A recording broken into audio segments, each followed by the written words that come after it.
Welcome to Raging Bullets, a DC Comics fan podcast, episode 492.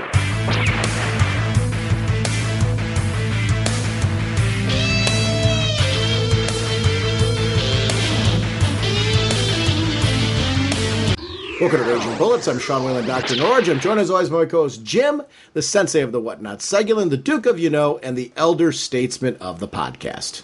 How's it going, eh? Jim, on this episode, we're going to be talking about Death of Hawkman, issue number 6. We're going to talk about Justice League of America, issue number 3, the brand new series.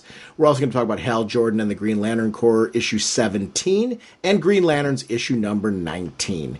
I also do want to shout out, Jim, this technically is our 11-year anniversary episode. Our 11th year crossed over on the 23rd of March, so we had released an episode right before that, and this is the one right afterwards, so now we're in year 11. The reason why we're not doing an anniversary show right now is we're heading very close to episode 500, so we're just going to celebrate there.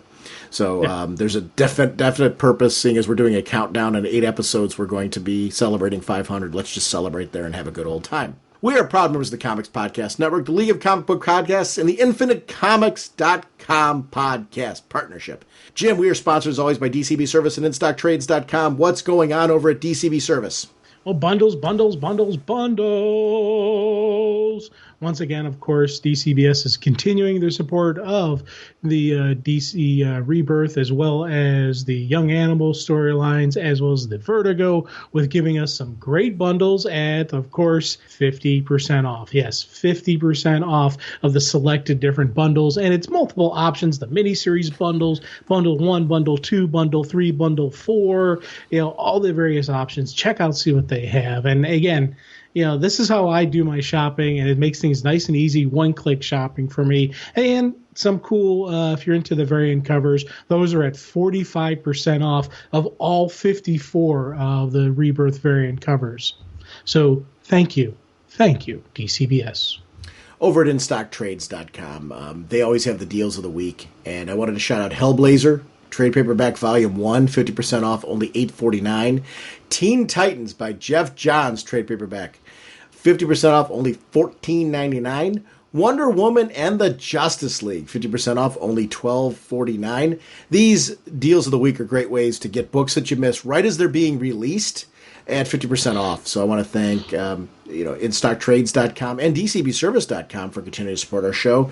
Real quick reminder about DCBService.com. Remember, they're a digital partner. If you link your Comixology or MyDigitalComics.com accounts to your DCB Service account and shop through their portals, you earn 5% of those purchases towards your DCB Service order. It does help our show sponsor, so that's a great way. If you shop digitally, all digitally, please shop through those portals. It doesn't cost you anything more, but it does give them a little bit of a kickback. So thank you for supporting our sponsors who support our show. Mr. Segulin, what kind of a podcast are we? Raging Bullets is a spoiler podcast. We go in-depth into plot lines, story twists, and whatnot of the comics we're discussing on today's show. So, if you haven't read the books, you may want to come back later so you can better enjoy the show. And without further ado, let's talk some comics. Hello, Sean and Jim. Our first discussion will be on Justice League of America number 3. The writer is Steve Orlando. The penciler, and let me apologize for butchering their name right now because I'm going to, but this is an absolutely beautiful book and I don't want to insult them. Diogenes, Diogenes Nieves on pencil. The inkers are Rue Jose with Mark Deering. Hi-Fi is colorist. Clayton Cowles is letterer.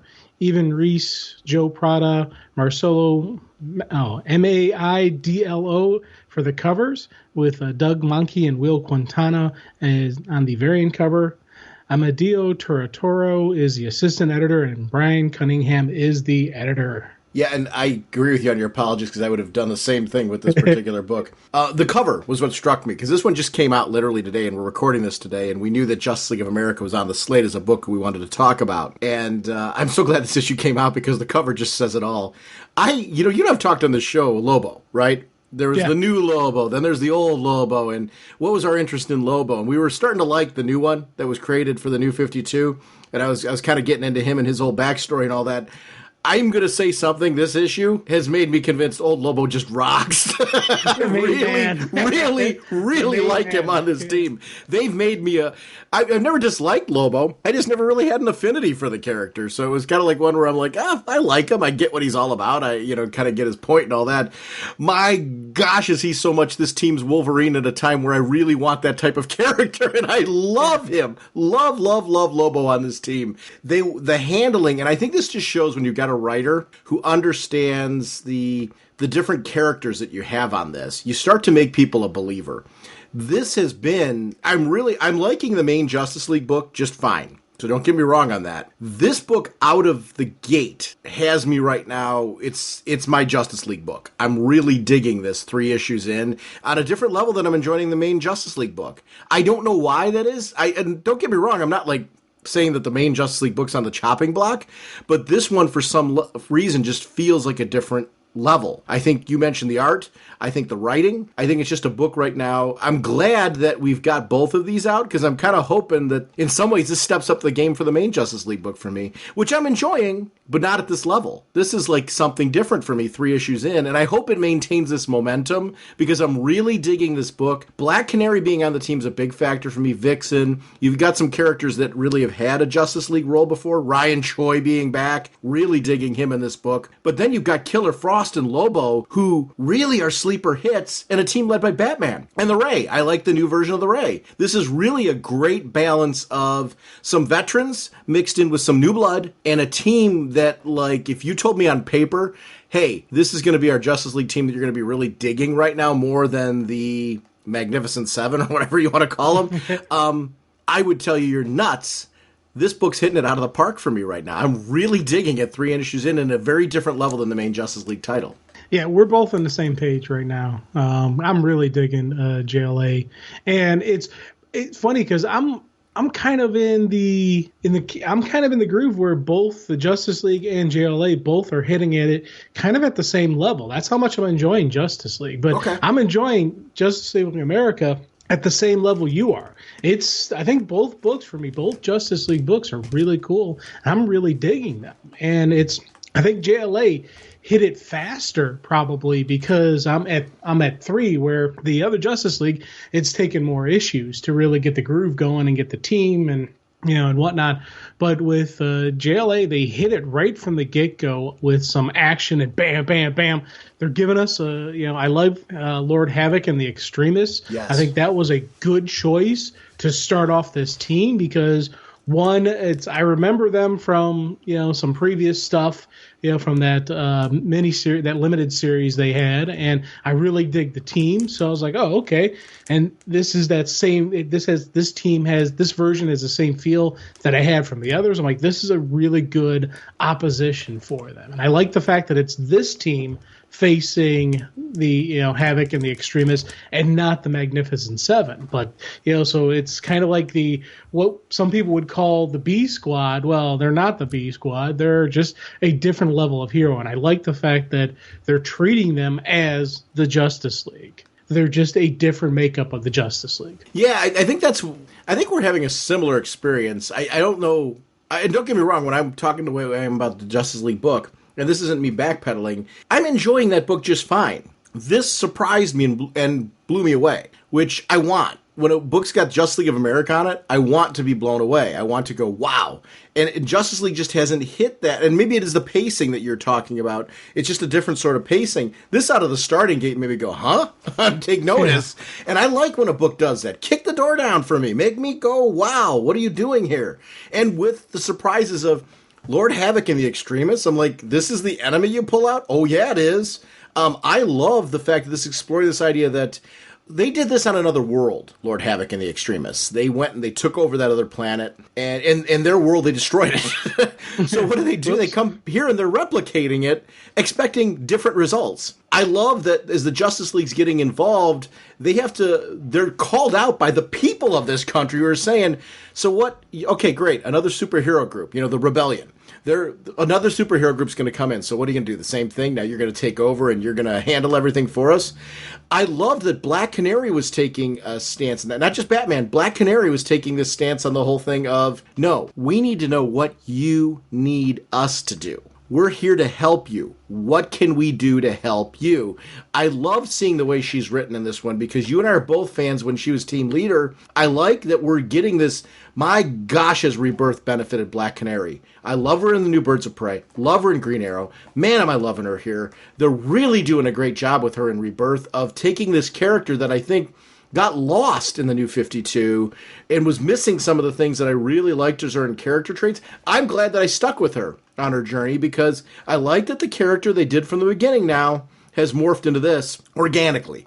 Really great job with the way that they've been writing her, not throwing anything out the window. Same thing with Ollie. I think their paths are kind of parallel for me. They're two characters that they were having trouble getting back to, I think, where they needed to be. Really benefited from Rebirth. Man, do I love her on this team because Black Canary is one of my favorite characters. I'm really glad to see her shining here on the Bat team. Oh, big time, big time. And it's funny because we talked about, we opened with the main man and then, I'm really digging Lobo in this, and Canary, again, same, completely in agreement with you. Love the fact that how she's standing strong, and this is that same Black Canary. This is that same type of personality that walked up to the Trinity, pulled her own chair, and sat down at the table with them, saying, "Oh, looks like you guys forgot to have one more chair for me. Here, I brought my own."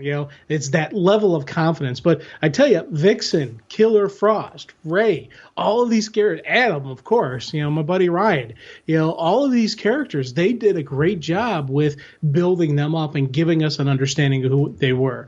Those one-shots that they did before the Justice League, before JLA kicked off, were absolutely 100% necessary. Yes. To the point where I was really excited after reading each one of those one-shots where this was going to go, seeing who these different characters were, getting understanding, okay, this is what we got going on now. So they've taken their time developing the heroes, and it's not just the heroes and the masks, but the people behind the costume, the people behind the hero. And I think that, for me, is always something you really need to get me into a team. Yeah, I think you're right.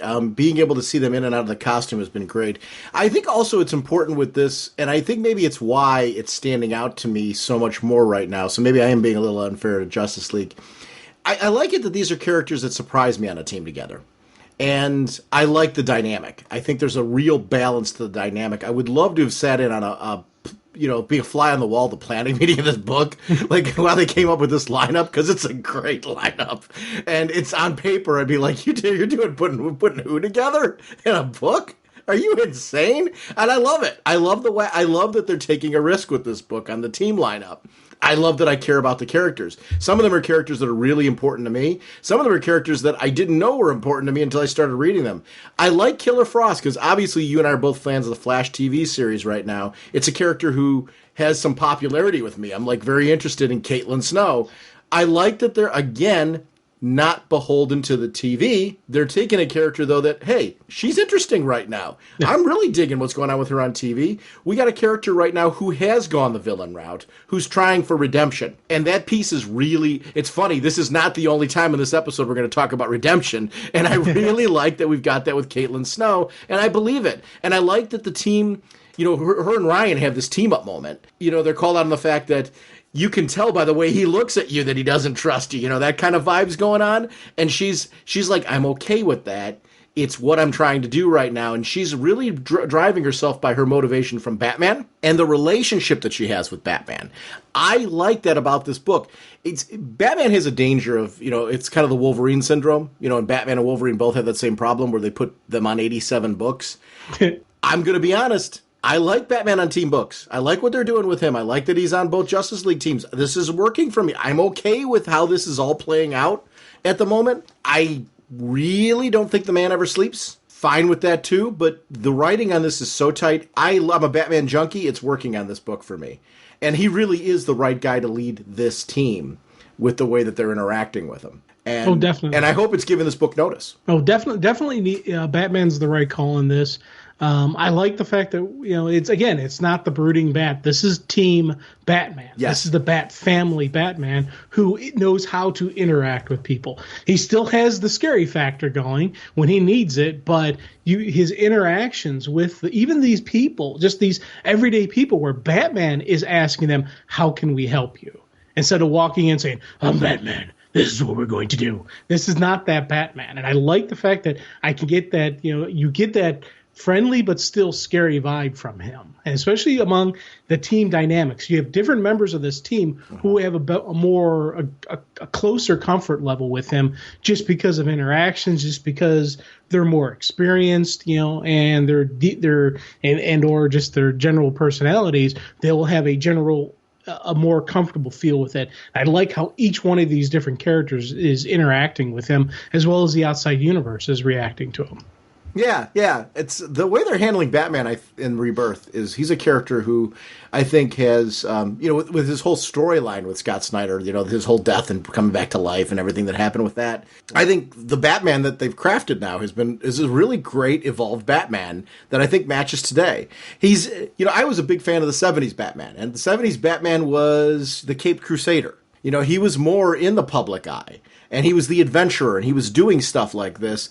I like that this isn't going back to that. This is heading into a modern version of that, one that fits today. It hasn't thrown away the guy who is the dark, brooding guy, but has allowed him the opportunity to be more accessible and to be more of a public eye with this team. When there's that one page when Black Canary is saying, what if you could make an example out of them? And she's, again, in the forefront. I loved the whole page layout of that. The team in particular. You got Lobo in the background looking. Lobo, if you ask me if I care about Lobo, I'd be like, Lobo's I get it. I get his relevance, especially from the era that he came from. We've talked about it on the show. I'm not a big Lobo guy. I am so different on Lobo, right? I want a Lobo action figure. I'm turning into a Lobo. This book is turning me into a Lobo junkie because their use of him is so phenomenal here.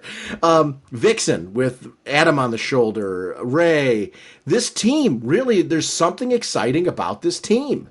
And as I look at them, I'm like, this is my Justice League right now. I'm into this. This is my team. So I'm out of the two books. I am clearly right now, if I'm going on a point system, right now, JLA is edging out Justice League for me, which on paper, team lineups should not be happening. And I love that because I'm hoping this raises the bar.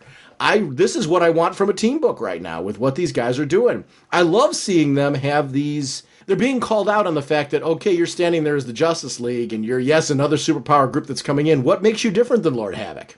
Why do we side and throw in with you?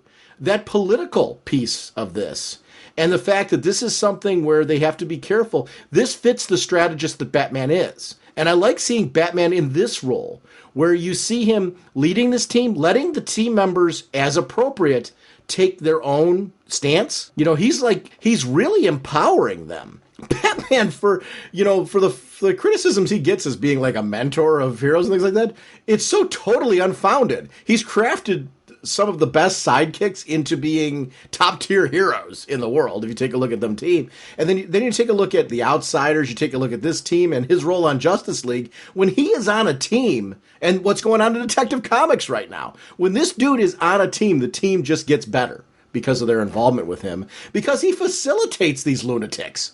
And I love this, because this is a team that's gelling 3 issues in. Yeah. Oh, God, yeah. And it's funny. I'm looking at the page where they're talking about how Vixen's like, we want to help you. However, we can look you in the eye without masks. It's like, what about him? Pointing to Batman. That is his face. But the neat thing is, after she's saying that, you see Ray shift his mask from the hard image so you can actually see his face. And I loved how that little bit happened where she's saying, hey, you can look us in the eye, and Ray just, shifts his imagery, and he goes from that hardened, what looks to be like an armor face to an open face. I thought that was a kind of a cool little neat thing to add to it. And this is a great example of how you take some top-tier characters and use it as an opportunity to also showcase some characters that don't necessarily fall into that rank.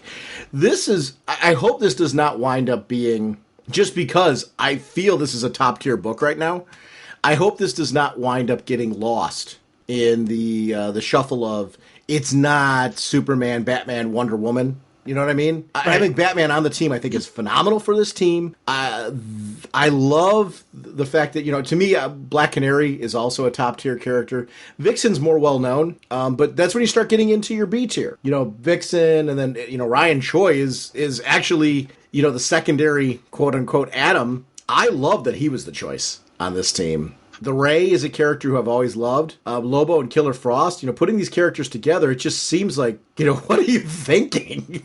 and that, again, it really, really sticks with me because of it. Seeing them rally behind this, but then knowing what Lord Havoc's doing. Lord Havoc is recreating what he had on his previous planet. Relationships with neighboring countries. Grouping them together, pulling them in to build a larger team. And I like that larger, not the larger team, I'm sorry, a larger country, a larger, it really is a larger country because they're really under his banner. He is running everything. You happen to have your seat as a, almost like a face of that country. It's a lot like you're obviously watching Walking Dead right now. It's a lot of what Negan's doing, right? Yeah. These places are independent, but they really give tribute to Negan. Negan's really running the show. In Negan's mind, everybody is Negan. So you got that going on in Walking Dead, and I think this is very similar to that. Lord Havoc is coming in. Oh, you're all Lord Havoc's people. You can have your little place of power and all that, but really you're going to report to me. And next time, I'm asking you now, next time I'm not going to be asking you. That line was great because I felt it. Oh, yeah. And it's funny because you look at just how he went about this. And it's, it's one of those things where when you get a really cool villain who's really got that, that strut to them, and they've got that groove and they've got that style. Luthor has that strut. Joker has the strut, even though he's crazy. But, it's that, that confidence that goes beyond just, this isn't a guy who's just throwing out, comments or, puffing up his chest to make himself look tougher. This is a legitimate, dangerous, hardcore, nasty dude who he showed them in one day. He took one of their little countries, completely took it over. Done. Now he's going around to all the others saying, hey, it took me one day to take that country. You can either join me, open hand, or I close the fist. And I love just that analogy because it was funny because as I was reading, I was thinking back to, over in Italy, you've got, with Venice, when they were taking, there's multiple countries, within, before Italy became a unified country, it had multiple kingdoms and all this stuff, and they started conquering other nations, they started conquering other cities and putting them under one banner. And what they would do is they would create a statue, and the statue would either have the lion with an open book or a closed book. Open book means they let the army come in, they accepted it, and they said, all right, we're part of your group. Closed book means that they go in and conquer you. And they would build these statues throughout the city, so you would see, okay, this city, when they were back in feudal times, got conquered. Oh, this one let them come in openly. And I loved how just the fact that this reminded me of him doing this, saying, hey, I either come in and you let me in, or I come in and I take what I want. And it was just a really cool thing. It's there's something I want to actually talk to you about a little bit before we jump into that piece again, because I don't want to forget to talk about this. We haven't talked about it. Have you seen the kickoff of the new summer event for DC? No, I haven't. Dark Days? No, I have not. June 14th and July 12th, we got two books that are hitting. Dark Days, The Forge, and Dark Days, The Casting. This is Scott Snyder, James Tynion, Tynion the fourth. I know I butcher his name every time, so apologies for that. But Andy Kubert's involved, Jim Lee's involved, John Romita Jr.'s involved in these books. This is kicking off the big Batman event for the summer. It's like where everything's been everything's been leading towards in the DC universe right now has been this particular event. I'm really, really excited about this because they just had something come out over the past week about this event. And those are the two books that are going to be coming out that are going to be hitting this. So it's a huge event that's coming up. And yeah, it's Batman-centered because everything seems to be Batman-centered right now in the DC universe anyway, in the right way. But there is this kick-butt Jim Lee and Scott Williams with Batman with like a backpack on and like battle gear on. I mean, it's really cool what looks like it's coming down the pipeline with this event. So I wanted to shout it out. This is the war that he's been planning for, basically. Sure. Yeah, that's exactly what it is. So I think we're finally seeing everything kind of come to a head with where it's going. So yeah, I was glad to see that the writer of Detective Comics has a part in this, because we know during Scott Snyder's run, he was doing a lot of backup stories and things, kind of laying groundwork on what was going on there. So he's had, this is something that Snyder's been working on since the early days of his run. So it's great to see that he's coming back in and this big event's kicking off. This is the one that Greg Capullo, I guess, is coming back for. So I can't wait to see where this is all headed. And I'm ready for an event in this. So It's funny. I think this is an appropriate time to talk about this because everything in DC that's going on right now feels like it's leading to something. I really feel that vibe right now, and I'm really excited about it because we're starting to see echoes happen in a wide variety of books. We're seeing teams come together to start taking and I think this Justice League book is the right time to talk about this. It's a new team that's coming together to start handling things that are happening in the larger world right now. And again, Batman's at the center of this. What is he building for? And why this team now? I love that this Justice League is now a part of this as well. It just feels like something is happening and something is coming to a head. And I really like that. I'm looking back in the book right now at the Tracer bit where they're running away from Tracer. And this is one of my favorite shots of the whole bit, where he's like, "You think I can't tell you're there, idiot? I can detect a scent down to one cell. That's before night vision." Like the next page, "I know you can." And he's sitting there so like with that grin on his face, like, dude, this is so going to happen right now in that moment. The art is impeccable. I want this as a poster. I'm like sitting here, I'm looking at a picture of Lobo and going, I want a Lobo picture as a poster. Me. I'm not insulting Lobo fans when I say that. It's not a character that I've had this deep-rooted connection with until now.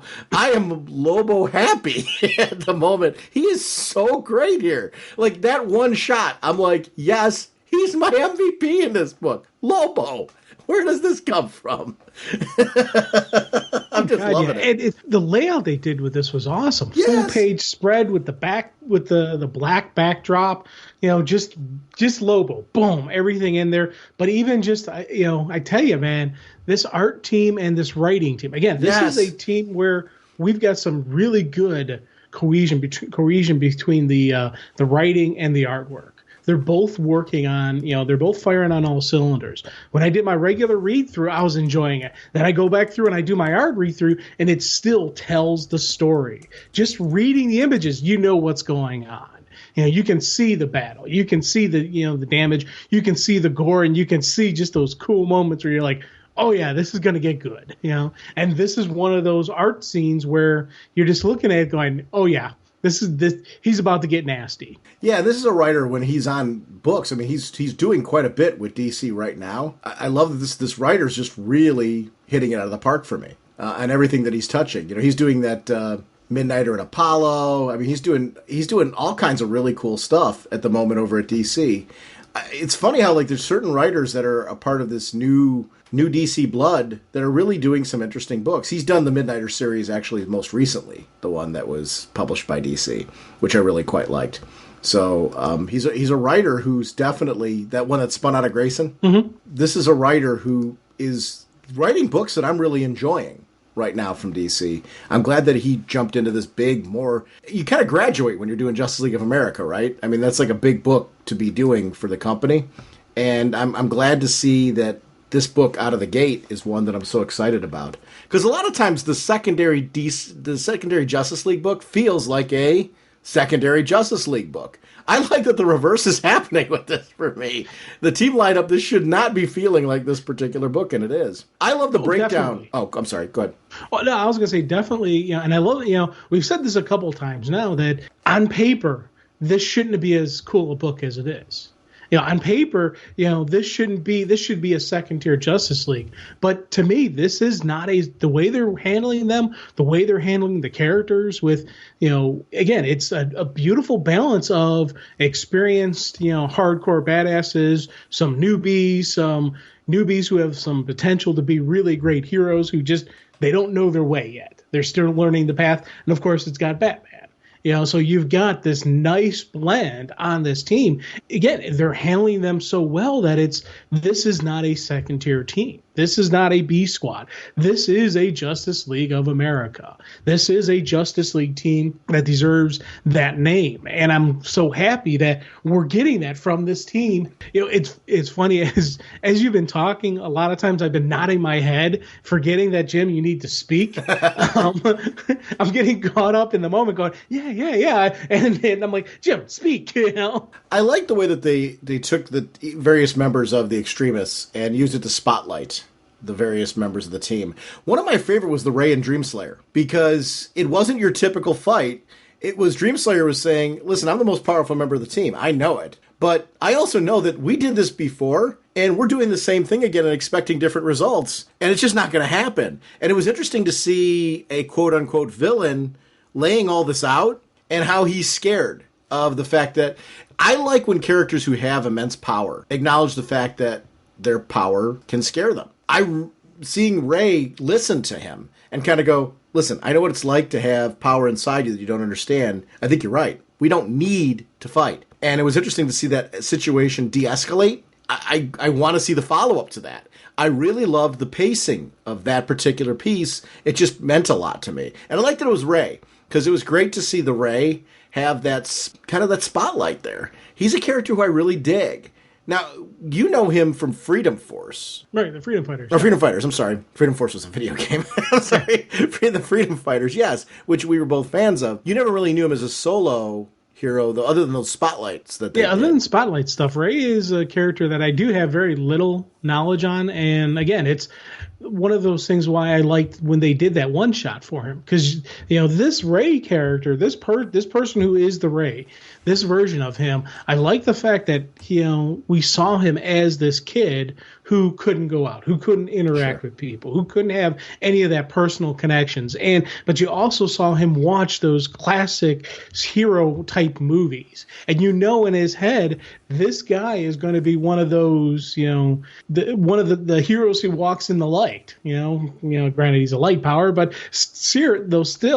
he's that positive type of hero. He's not going to be the fearful hero. He is it makes perfect sense for him to sit there and say, hey, we don't need to fight. Let's talk this out. And I love the fact that, because that fits who he is. He may be a young hero. He's new to the game, but he's not new to the concept of what a true hero is about. What the good guys are, how the good guys are supposed to act. And I like the fact that we're seeing that. Now, it was funny. You and I read that thing where we both went, yeah, it's cool that Ray's doing that. But part of me does wonder, did this fight just de-escalate, or was that just a little swerve to get Ray to get the rookie to calm down, and now he's going to get blasted? That's the page I wanted to see. Does it actually de-escalate, or was this just a swerve on the villain's part? But if Dreamslayer is the most powerful member of the team, why would he need to do that? For the fun of it? I don't see that from the character, though, because if you take a look at the whole justification there, I guess I don't see it. Yeah. It'd be a kind of a waste of the narrative moment, because I really loved the narrative moment there where he was kind of laying down. I think it's legit. And I think it's interesting that it is the most powerful member of the team that was feeling in that spot. I don't have an issue if it went the way you're talking about, and I could see what you're saying, how it could be a swerve. I guess I just don't see the point of it, because it was such a cool moment. Yeah, let me clarify. I don't want it to be a swerve. I want it to be exactly how we're rating it, but just my nature of who I am, I always look for the swerve. I always look for, the double cross. I'm a professional skeptic. It's what I do, and I want this to be actually how this played out, where Ray brings in, and this could actually be how Havoc's taken out, or how they actually deal with this. And this could very easily be a great way to pull him into this universe and have a more positive impact. Because in a way, Lord Havoc's wrong. He's evil. He's killing people. He destroyed a world by his own admittance. But you look at sometimes the motivation, you think, there possibly could be a chance. There could maybe be a chance for redemption. Maybe. Slim, but maybe. He's after peace. He's after, he's after, one world, everyone getting along together. Now, granted, he wants it under his rule, so that kind of makes things not work out well for him. But Could he learn from his mistakes? Could he learn and actually use his powers for something else and for something positive? I don't know. And it's one of those things where when I'm reading this, on one hand, I'm like, there's no way, there's no redemption on this guy. But then on the other hand, I'm like, could we have a Black Adam situation going on where he's got his country that as long as you don't mess with my country, I'm going to let you live. You come after us, I'm going to drop you. Could we get something like that out of Lord Havoc? Could we get something like that out of the Extremists? And could we see a possible having the JLA actually having to accept the fact that this guy maybe is, a sovereign ruler of this land? It's, these are kind of stuff that I'm wondering, are we going to get this? Are we going to get, a story where the people rise up and Havoc's taken out? What's going to happen? There's so many different ways I can see this story going. And again, that's something that has me excited because there's multiple possibilities that this can go. I see the Bogna as a sign of where it's going to go. I think that them working together to empower the people. Like, I love that Bogna's like, I have to be there. I understand that it's dangerous for me, but they have to see me if I'm ever going to, help overthrow, if it's ever going to stick. One of us has to be there to show them a different way. And she takes it upon herself to be a symbol of the people. Not always the superpowered people. It's saying one of us has to be there with you. It can't be all about you. And I love that distinction because I think it's very smart. And it's playing off of some realities of we're trading Lord Havoc for you if we don't have me there. I like that. I like the thinking. I like the thought process. I like how it's showing a leadership role from her that is very realistic to the current situation. There's something smart about that in the story. The thing with Dreamweaver that I found is interesting, I don't necessarily see Dreamweaver as becoming one of us or anything like that from it. Dreamweaver's kind of like you, a skeptic. Yeah. Looking at the situation and going, hey, we kind of already did all this and it didn't work. So, maybe we should take a skeptical look at this whole thing and make it work. And that's kind of why I like that storyline. And I'm with you. We're both in agreement. I want to see what happened on the next panel. Yeah. I want to see where that did go. We're getting to the end of the issue, and you got Lobo putting out his cigar in the face of Tracer, which I thought it was so awesome.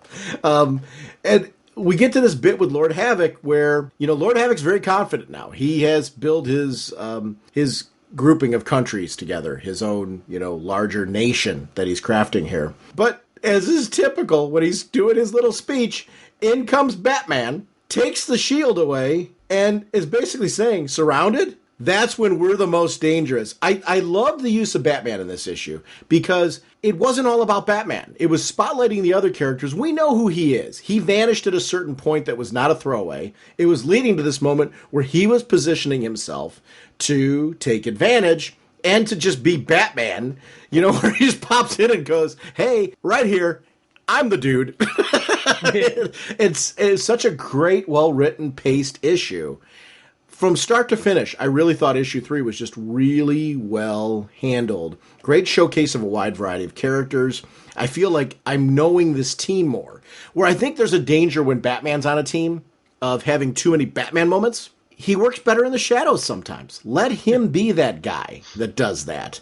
Give us a chance to get to know the others, because that's going to build a real attachment to the team in the book. And they've done that well here. This is really, really well written. And I can't agree with you more on the art. Yeah, and again, I'm going to echo pure, sentiments on the Batman usage on this. They could have very easily overused him and made him the main spotlight doing all this different stuff, but they let Canary have her moment. They let, Ray and Frost, they let Lobo have a Lobo moment. It was a really good usage of this full team, especially, but when you needed the Bat in there, bam, he hits it, and you got these cool Batman moments. It was, again, on paper, I shouldn't be as excited about this book as I am, but they're doing just such a great job with it that this is a Justice League book. This is another Justice League book. This is not a B book. This is a Justice League. And I think for me, that is something that is just I'm so excited and thrilled and curious where this is going to go. Not just this one, but after this. Because the thing that I'm wondering is how long is Batman going to be on this team? is he's setting up the team to survive without him on it. And maybe in the next story arc or a couple story arcs later, it won't be him around. It'll be just the team. And or is he going to always be on this team? These are the questions I'm like, what's going to happen next? And when I start thinking off page, thinking the future, thinking 10 issues down the line, that tells me a book, has my interest and has me locked in. Yeah. Yeah, it's really, this is a book that I'm hoping, the way I'm feeling with it right now, each issue feels like it's a building of momentum. There's an excitement to this team. I want more of this. And I haven't felt this way on a Justice League book in a while. I've been digging everything I've been reading, so please don't take that as me kind of going, and I think we're kind of on different places there. I've been enjoying the main Justice League book. I haven't been blown away. And this book did. This book feels like a Justice League book should feel for me. And I really, and now admittedly I'm a little behind on the main Justice League book right now, so I will add that caveat to it to be fair. So I'm not caught up to the most current issue. But I think that says something too on Justice League. I'm not rushing to read the issues. I'm glad I'm reading it, and I don't want to drop the book by any stretch. This one, though, issue 3, I was texting you today going, issue 3 came out, dude. We got to talk about issue 3. And that says something when there's that much excitement. And we kicked off the show with this book on purpose because there was some excitement. Speaking of a book I really am excited to talk about, can we talk next about Hal Jordan and the Green Lantern Corps? Oh, God, yeah. Yeah, we'll talk about issue number 17. So, Hal Jordan and the Green Lantern Corps, issue number 17. The writer on this book is Robert Venditti, and if I'm butchering it, I apologize. Artist is Ethan Van Sciver. Colorist is Jason Wright. Letterer is Dave Sharp. Cover by Van Sciver and Wright. Variant cover by Kevin Nolan. The assistant editor is Andrew Marino. The editor is Mike Cotton, and the group editor is Eddie Berganza. Now, this is a book I did just because of time lately. We've talked about it on the show. This has been a book I've been stockpiling, and it really isn't due to quality. I've been digging the green books. I just was behind. So I read like about 10 issues, I want to say, to get caught up because of the fact that this, it's published twice a month. So I had very quickly needed a lot to get caught up on this book. I'm glad we suggested doing a green catch-up because it forced me to really get caught up on this book. Man, what an experience this was. I'm really, by the time we're at issue number 17, I was like, oh, what do you mean there's not any more? I want to keep reading more. I really liked reading. It felt like I read 2 trades to get to this point, and they were 2 really good trades. With Hal Jordan not being aware that the Green Lantern Corps was alive, we kind of saw our team scattered. Kyle, we didn't know where he was. I wasn't thinking about him with the team right now. We knew Hal and John we knew that John and Guy were together, but that nobody knew that Hal was around and what his deal was. Everything that we've been seeing since the New 52 began with the Green Lantern Corps has kind of come to a head, and we see the group rebuilding. I loved the battle with the bottle, where they were trapped by large fleas. So great, because there was a reason for Kyle to go and help the team. We see Ganthet and Said come back. You've got characters that have been on the shelf for a while. The band's getting back together. And I couldn't be more excited right now. I want some of the Green Mythos to be coming back. I'm ready for this to start rallying again. They're starting to put back in the tenets of what I really liked about Green Lantern books, this sense of a larger core, the sense of big, epic stories that require that many people. This teaming of the Sinestro Corps and the Green Lantern Corps, the bringing back of St. Walker. These are all pieces that I've really wanted to see put back into play. I think this cover says it all, where you've got Kyle Rayner back in his old garb saying, so, what you think? With the other 2 standing behind like proud brothers, just really says a lot to me for what I'm digging about this book right now. It shows why you can have these multiple Earth Lanterns and they mean something. This feels like a flagship book. I'm glad that we're getting 2 issues a month because I need that kind of fix with this many characters so you can see them spotlighted. But they're really, 17 issues in, they're really starting to put back into place elements that I need in play with a sense of larger things looming. Because we did see those visions of the future. And we do know that there's larger things coming into play for the Green Lantern Corps, but also this idea that they're somehow tied into the larger mystery with what happens in this issue as we talk about it towards the end. Because this feels like a book that now is front and center, a part of the larger DC Universe mystery. And of course, we got Arkillo versus Guy Gardner. Oh my God, was Come that good? on. I loved that moment. That was one of those things where when Guy goes after Arkillo one-on-one, I'm like, dude, that's just... Yeah, and I was like, oh, God, yeah. And then, but as it's playing out, as the fight sequence is playing out, again, it was a really cool moment that Guy was right. He had to be the one to take him out. It had to not only be just a battle, it had to be without rings. It had to show everyone that, hey, big bad Arkillo can get taken down. And it was, Guy Gardner was the best choice for that. And again, we had the whole comment before about with the main man, before about how we weren't Lobo fans, and we become Lobo fans. Guy Gardner is that character for me where when I first read him, I absolutely hated him. And then as I started getting to understand Guy, I'm like, oh, okay, he's not completely horrible. He's just bad. And I didn't like him. The Rebirth stuff, the New 52, all that stuff, we're really getting the groove and understand who Guy is. Every single time, like, I'm really digging Guy. I like Guy. And now I'm really big time Guy Gardner fan as we see how everything played out through when the Green Lantern Corps was lost and everything that, the character that went from Lost into Hal Jordan, the Green Lantern Corps. This guy is an actual true Green Lantern to me now. He's no longer just that, okay. Guy Gardner is a Green Lantern. He gets it. He understands it. And I'm 100% backing on Guy now. And John Stewart's still my guy. He's still my favorite Lantern just because I always loved John Stewart. But Guy Gardner no longer for me it's not a negative blight on the Corps to me. Guy Gardner understands and is true Corps, and I love that about this. This is again, these have been some really great issues for Guy, some great issues for the Corps and bringing it together. I love the whole debate with Hal and John too about John's been leading the Corps. He's like, I'm still leading the Corps. Tells Hal that. And I like that Hal, I love Hal. Hal's my favorite. Hal's like, I'm behind you. I'm here for you when you need me. John's like, we're going to have a meeting. Can't be at the meeting. Got to go do something else. And it's important, whatever it is he's doing. But I'm behind you, buddy. It's just so Hal. I love that moment because, John literally is trying to wrangle in a team like Hal, Kyle, and Guy, who are guys, well, let's talk about them. They are guys who, in their specific roles, have been known for not necessarily being team players. Like Hal's had to take on that role and the responsibility of leading the Corps. It was something where he also took the hit for the team. But Hal would have told you the same thing. When there's a big battle, Hal's your guy the general you want leading into charge. But at the end of the day, Hal's also your your test pilot, your adventurer. He's that guy that's got to be out there in the mix of it. I like the way they're handling him right now. John Stewart, on the other hand, is your perfect guy to be really organizing and leading the Corps. I think this configuration and what they're doing with them makes so much sense. Guy Gardner being that guy that he's your hitman.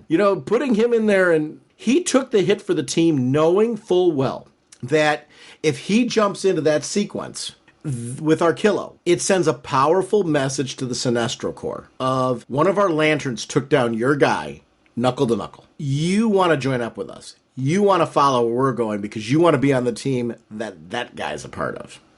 Basically, Guy Gardner took over the yard, and I really, really loved the way that all played out. Very well written.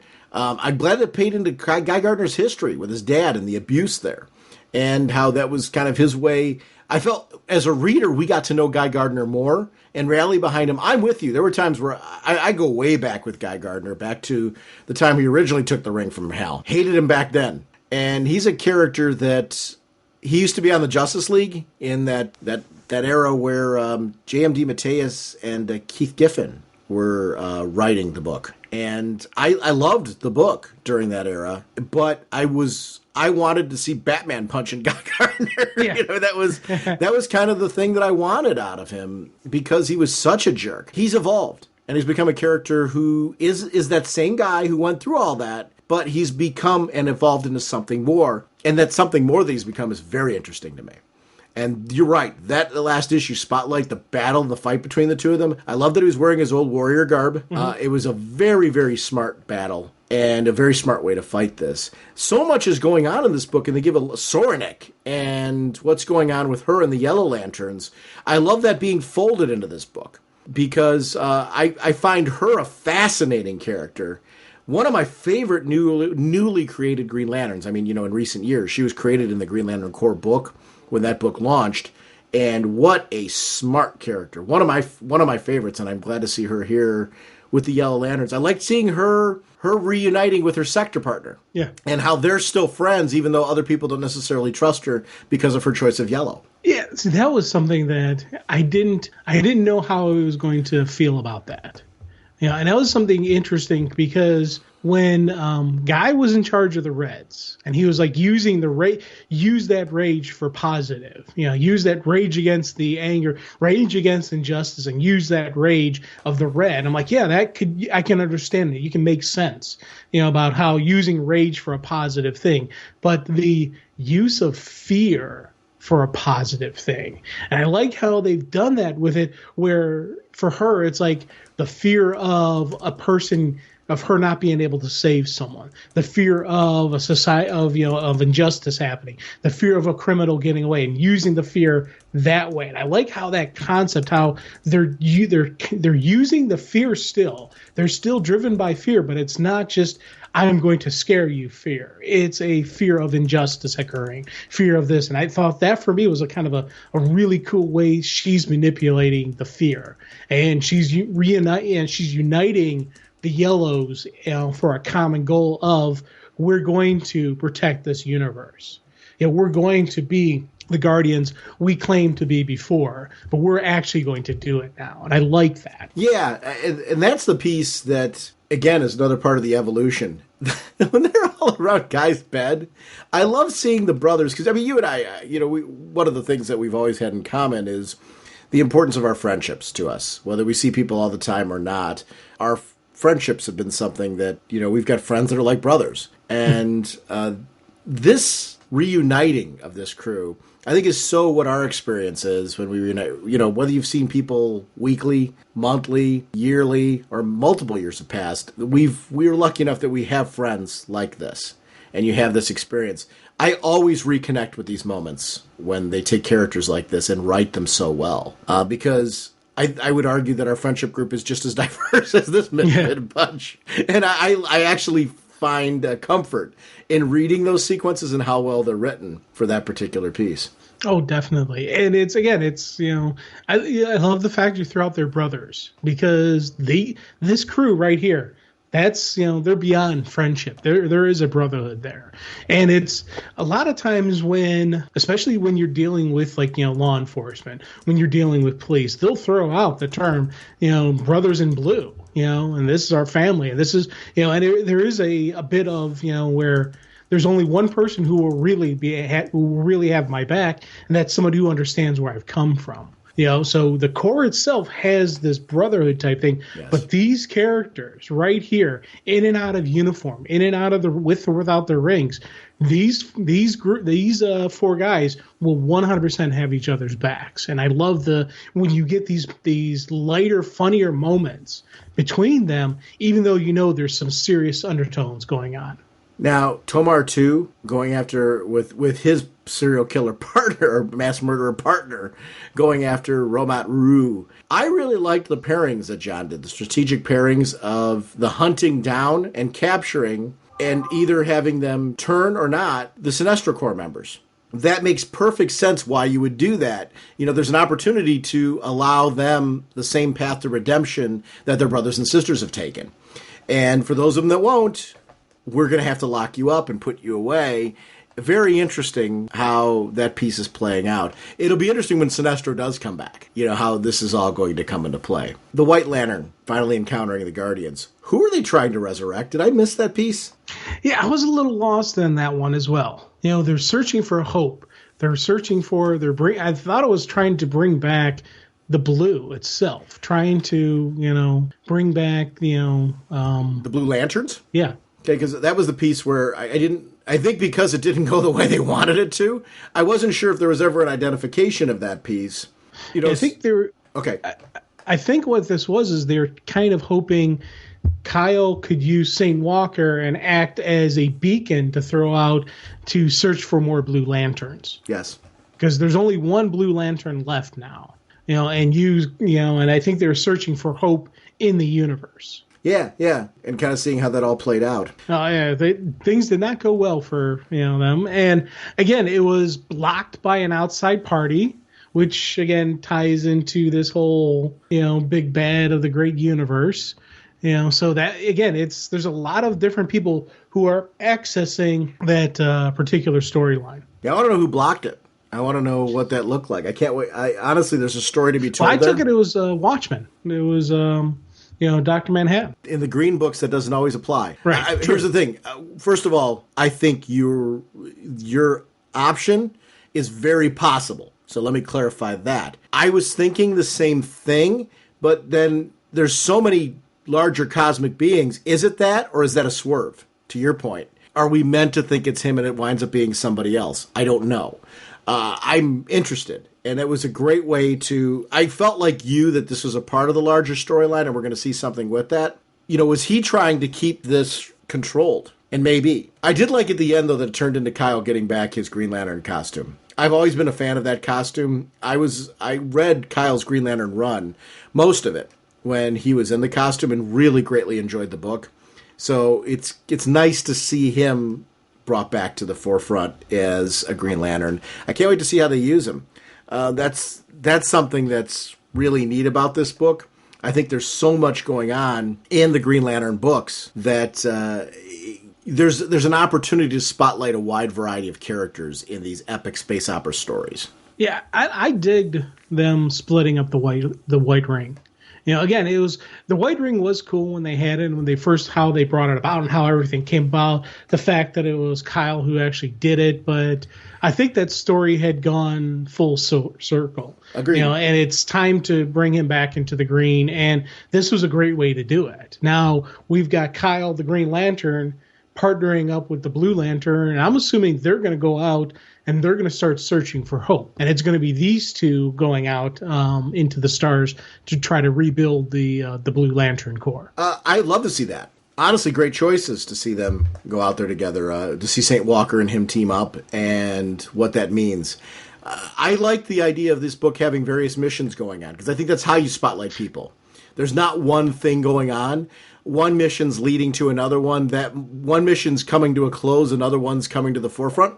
It's a great way to keep pacing going with this book. Robert Venditti's somebody, I mentioned before, I really liked his work on Exo Man of War, or like his work on Exo Man of War over at Valiant. That was how I first got to know the writer. He's really been doing a great job on the Green Books. I really like his writing. I'm glad that he's on the Twice a Month book. There's something special about that.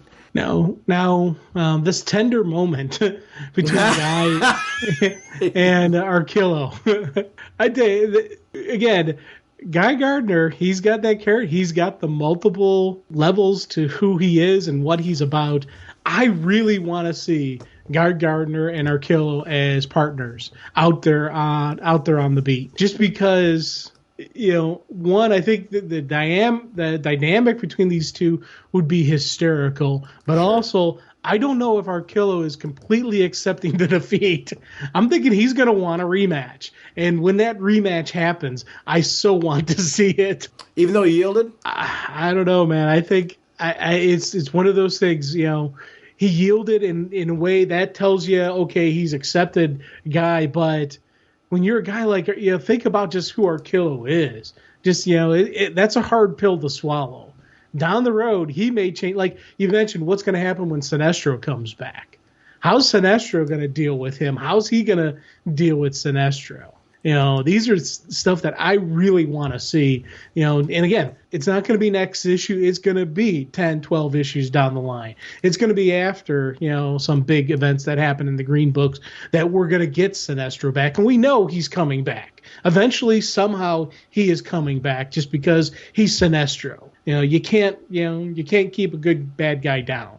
He's coming back. So it's not an if, it's a when. And when that happens, everything's going to get turned upside down. And that's something that I'm really excited for, because I know they're going to be building this yellow and green team ups. And I'm seeing Guy and Arkillo being partners out there. And I want to see this partnership and see what happens when he comes back. Yeah, that part's going to be really interesting to me as far as where the Arkillo storyline goes. I'm with you. I think any option's possible.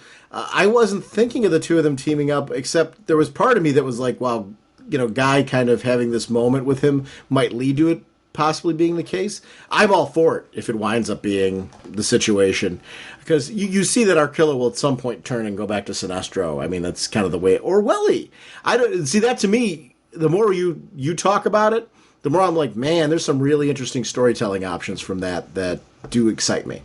Yeah, again, it's what will happen. And it's one of those things where neither one of us can 100% say what will go down, because will he side again with Sinestro? Will he say, no, I'm not with the Green Lantern Corps, I'm with this guy.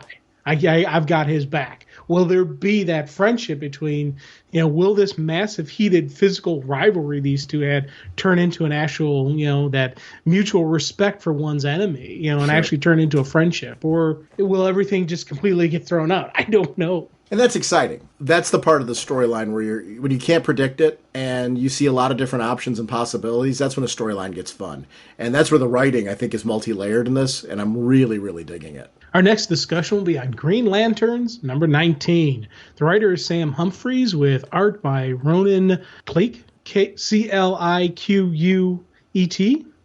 Colors by Blonde, letters by Dave Sharp, with covers by Leo Manco. Variant cover is Emanuela Lupaccino and Michael Etienne, with assistant editor Andrew Marino, editor Mike Cotton, and group editor is Eddie Berganza. Easy for you to say. I know. I'm thinking, okay, yeah. Initially, he's like, hey, I should handle these names, no problem. And then I'm like, oh boy, did I just butcher some stuff. And again, another book that is absolutely beautiful that I don't want to butcher the art team, because, there is a level of respect when it comes to the green books for me. Because when you're an artist on the green book, you got to be able to handle, just the dramatic and the bold and just that boom flash of color that is the green. And both books, Hal Jordan and the Green Lantern Corps, Green Lanterns, both books, colorists on those books are always key and crucial. And both books, the colorists have just, knocked it out of the park, as long with the art team, the full art team. This has been something I'm really enjoying out of my green books, and it's funny because I got to keep telling myself to make it plural, because I wanted to say Green Lantern, but it's Green Lanterns. I always got to force myself to make sure I put that extra plural on there, just because I'm loving the fact that we do have these two lanterns. Yeah, I agree with you. That's exactly, that's kind of the way I look at it as well. It's great to have these two books together. It is about the multiple lanterns. Right now, the duality of these two books, I like that there's something different and valid about them. This book initially, I don't know if you had the same experience I did with it. I had some trouble getting into it. I enjoyed the initial kickoff, and then I was enjoying it, but it was kind of like what I was talking about with Justice League before. I'm like, this is a good read. I'm enjoying it every month, but Hal Jordan, the Green Lantern Corps is the book I'm more focused on because of the characters. I'm going to say this book has jumped right up to that level. And what it has been, sometimes you got to give a book time. And what I mean by that is you got to get to know the characters, the direction of the writer, where they're going with it. We talk about giving it an arc. This one really took me about 2 arcs before it was in this. I was enjoying it all along. So it was never on the chopping block, never in that category. It was worth paying for. I was glad I was reading it, but it hadn't quite hit that special moment where I was like, wow, this is the book that I want it to be. It's totally at that place right now where I'm reading it, I'm digging it, I'm enjoying it. I love the two characters. Their growth and evolution is fascinating for me. This is a lot of what I went through with Kyle Rayner, where I was enjoying the book at first for this being this new lantern, but it wasn't until I really got to know him And I'm finding it with these two. I like their weaknesses. I like that these are characters that are like, we shouldn't be lanterns, in kind of the way that they're carrying themselves. Yet through their own individual ways that they question themselves and them both having different strengths, we're seeing buddy cops that really together are some of the best partners in the DC universe right now. I really like the two of them together. I'm really finding myself now, 19 issues into this book, really digging what's going on with these two. And I like that there's still so much farther for them to go. I want to see where they go from here. That's where I'm at with this book. Yeah, and it's funny because when the book first came out, I was kind of a fan of the potential I thought Simon had when they first introduced the character. I was like, sure. This could be he could be a really cool Lantern, and just the initial beginnings, I was like, yeah, there's definitely potential. And then with Jessica, I was like, I don't know, and it was one of those things where I really wanted to see her gut check. I really wanted to see her knuckle up and Lantern up, and we got to see that over the last story arc, where we got to see her say, I am a Green Lantern. I've lived with fear my whole life and I've overcome it. And you have those moments where I was like, yes, and it was something that, after that point, you see her, she's got a little bit of the strut going now. She's got a little bit of that groove. And it's one of those things where I was like, she could end up becoming my favorite Lantern.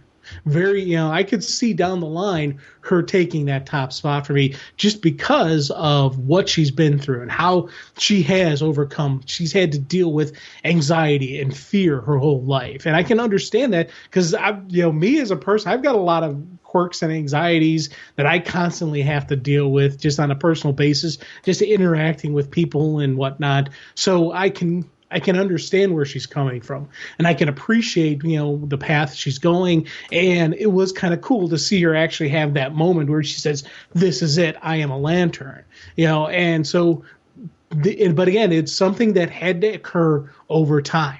They had to take this time and build this. They had to really let us know who she was and how truly afraid she was of life, before we could really appreciate when she stands up, when she steps up and comes out of the shell. So this has been a build that is growing, and with each story arc, and I tell you, they're doing some great job with the villains and the underlining stories that they've got going on with them as well. Yeah, I would agree with that too. The villains are the great piece. You're right. That's something that there's so much from this particular book that I'm really enjoying. Like Dr. Polaris and the way that piece is all playing out. I did not see this being one of those characters that I'm not a huge Dr. Polaris as a villain fan. It's not. I recognize the character's relevance and his history and things like that, but he's not one of those characters that I look at and go, "Yay, another Dr. Polaris story." Yeah. I'm really excited for this. This is one of those where I'm like, "Yay, another Dr. Polaris story." That's something that that's where they've shifted me. And I think that part's kind of neat. Yeah, and it's funny, and he's another one of those villains where, because, just the whole, his whole groove and who he is, and, because I knew very little about Dr. Polaris. So reading this stuff, seeing the kind of the psychotic, episodes he goes through, and the fact that he is an actual doctor was initially trying to use his power, his knowledge on magnetics and whatnot to cure people. Sure. I didn't know any of that stuff about him. So we're seeing this. He's another one of those villains that you can kind of sympathize with. He's got mental issues because of these powers. And if he takes his medication, he'll be okay. Well, he can't get to his medication. He can't get his medication because of this and then this and that. And there's all these little things that are preventing him from, kind of being clear and being okay. And so he could be actually productive. And then on top of it, now you got these lanterns attacking him. So now he's got to deal with that. And it's just all this stuff that compounds on it. And I think that makes for him to be a compelling villain for this team, especially given the fact that they are still a ragtag team with these two, with with Jessica and Simon, how they're dealing with their personal family issues, with Simon and Nazir and Jessica and her sister, and just all these regular outside of the costume issues. On top of that, oh yeah, we got these other issues going on, and you got this on top of this, and it's something that I really like seeing. Again, in and out of the costume, these characters, who they are. And we're getting that groove. 19 issues in, I'm starting to understand who these people are, but I'm understanding who their families are. And they're letting us know who these villains are. And they're doing a great job telling the full, complete story. And it's one of those things that I'm really digging about this title, is that I'm not just getting one story. I'm getting everything I need to understand the who, what, where, when, why of this story. Yeah, yeah. And that's something where it's pretty important. As this story is going on, I like that there is a connection to what's going on. We've got the main lead. What's his name? Neil. He's the main bad guy. He's Dr. Polaris, right? The new version of Dr. Polaris. But I like that there's a connection between him and what's going on with our Green Lantern. He had to, through his powers, rescue his brother-in-law. And that's causing deep problems with him at home, but also a trauma. He goes into a hospital now. He remembers the struggle of having to save his brother's life. And for us as readers to learn that he has this power that none of the other Lanterns have. And it added a sense of the Green Lantern will manifest itself differently based on the abilities and the strengths of the Ring Bearer. And that part I thought was really a cool part of this particular storyline, was seeing how that goes with that character. So I really liked those links that are going on there. I like that, when you mentioned the anxieties of Jessica and things like that, we've seen her grow and become a much stronger character. But she also understands when people have turmoil, the sympathies of, let me pull back here, but let me be available. Let me be accessible the way I would want people to be accessible for me. And I really like that about the character. Her character, I'm just finding constantly engaging. Yeah, it's funny because little moments I really like about her. Mm-hmm. Like when they're initially walking into the hospital, Simon's like, okay, we got to get this going, and he's all business, especially because of his drama that he had in the hospital. But that great picture of Jessica sitting there looking and seeing someone looking, and she's just waving, hey, how you doing? Kind of being friendly to somebody who's kind of in shock and seeing her. I think for me that was a really cool moment. Again, showing her growth and her development, because before she would be terrified to be in such a crowd and to be seen by all these people. But now she's got a little bit more of the outgoing attitude, and she's, a little bit more, again, I call it the strut. She's got that, presence to her that is, more heroic and more hero-like. And it's kind of a cool thing to see. Yeah. That's a good way to put it. It really is kind of the whole. I like the whole strut piece, right? And that's such a piece that's driving all this with her as a character. I like their power of manifestations, how it's different, because you and I have talked about it so much with the traditional Earth Lanterns, how we see that. I like with these two, it's the same sort of difference. I like that he's recently had to face the issue with the gun, and finally had to, in the Batman storyline, had to make the decision that, it's time to give that up. That was something that I thought was a particularly cool story arc. Seeing, him have to say, maybe this is not the way or the path for me anymore. I really like that growth for this particular character. This is really an interesting character who kind of got lost. He was crafted by Jeff Johns, I believe, that originally threw him on the scene. And I loved every bit of him, and then he just vanished. Every so often you'd see a cameo from him, but he was really relegated to being this cameo character who, that's when you'd see him. And I like that he's now shifted roles again back into this kind of spotlight.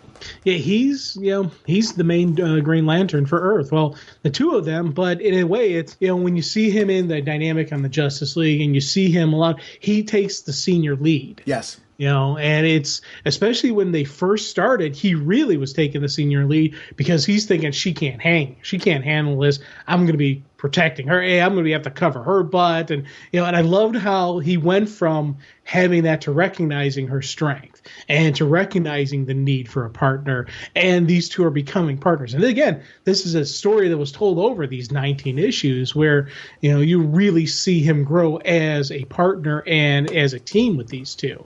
And it's kind of it's one of those things because when his character first hit the scene, I was like, yeah, this is really cool. And then he kind of lost a step just because of, as you said, he was making cameo appearances. He wasn't around. Was he here? Is he not here?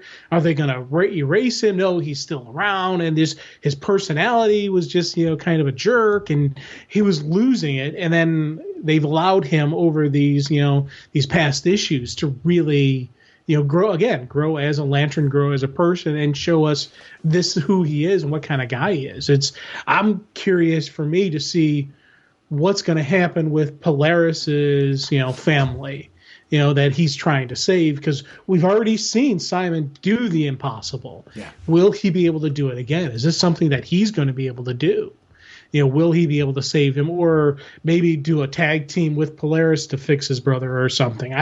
It's one of those things where I was like, man, again, thinking off the page, thinking other storylines where this can go, because we know, there's definitely going to be some more fights going on between them because Polaris is off his meds and he's a little bit out there. But can these two Lanterns bring the guy back and say, hey, let's work together. Let's figure this out. Yeah, and that's kind of the thing that is really striking me about all this is there's so many, even with the villains, like it's never cut and dry. I like the whole Task Force X being brought into this whole thing. It's not Amanda Waller. They're in there. Then they call them the Lanterns, but the Lanterns, if they knew what they were doing ahead of time, they wouldn't be all for being a part of this. I love that there's certain gray areas in the DC universe that when they play out in books, give you a sense of a larger universe, a larger struggle and things that are going on. This spinning out of the Justice League Suicide Squad crossover, I think when you do events like that, if you don't acknowledge them in the main titles, they start to become, okay, that was just a miniseries. That was a miniseries that had an impact, and it's still resonating in the books. And I like that it's resonating in the solo titles, it's resonating in team books, that it's happening elsewhere. That's important when you do a miniseries like that. That's where the miniseries start to have a value, and they don't just become isolated events. It's the shared universe that you need to have. Yep. And again, it's not only just the shared universe, these two characters are the same thing we're seeing in the Justice League, but it's the same as the crossover. It's the same as, the Suicide Squad or, Task Force X, and it's one of those reasons why the Lanterns trusted the images they were given because, hey, we worked with them before, they're probably on the up and up. And, when reality, they kind of, Task Force X handled that all the worst way possible. They should have given him his meds. They should have, given him, a chance to calm down instead of having it be a full frontal assault on him. If they had handled that completely different, if they would have said, hey, here's the meds, dude, relax, calm down, let's talk this out, things would have, that whole scenario would have played out completely differently. Mm-hmm. And to be honest, it could have been gone positive for Polaris as well as for his brother, as well as for Task Force X. Who knows what they could have added, the power levels they could have added, if instead of trying to go shock and awe, intimidation, if they had actually been decent people. Speaking of Polaris, how cool was that sequence where he starts pulling things out of anywhere? They were so sure that they had him trapped, and I'm looking at the visual right now of everyone just kind of hanging from metal that seemed to come seemingly from nowhere. I really like his understanding of all of the possible locations for metal. I like the way he used it against Simon, where when against the fillings. He's such a great villain in this. Again, it's a villain I could care less about normally. This is a way you revamp a villain. What he did with them in the car, what an ending. They feel water coming in. They're not quite sure where they are. You and I think, have some of the same phobias in certain areas. For me, it's claustrophobia. Being in, that is, I don't remember seeing that done quite in such a way before, where I'm like, all right, Even if I had a Green Lantern ring, I'm having some serious questions about this.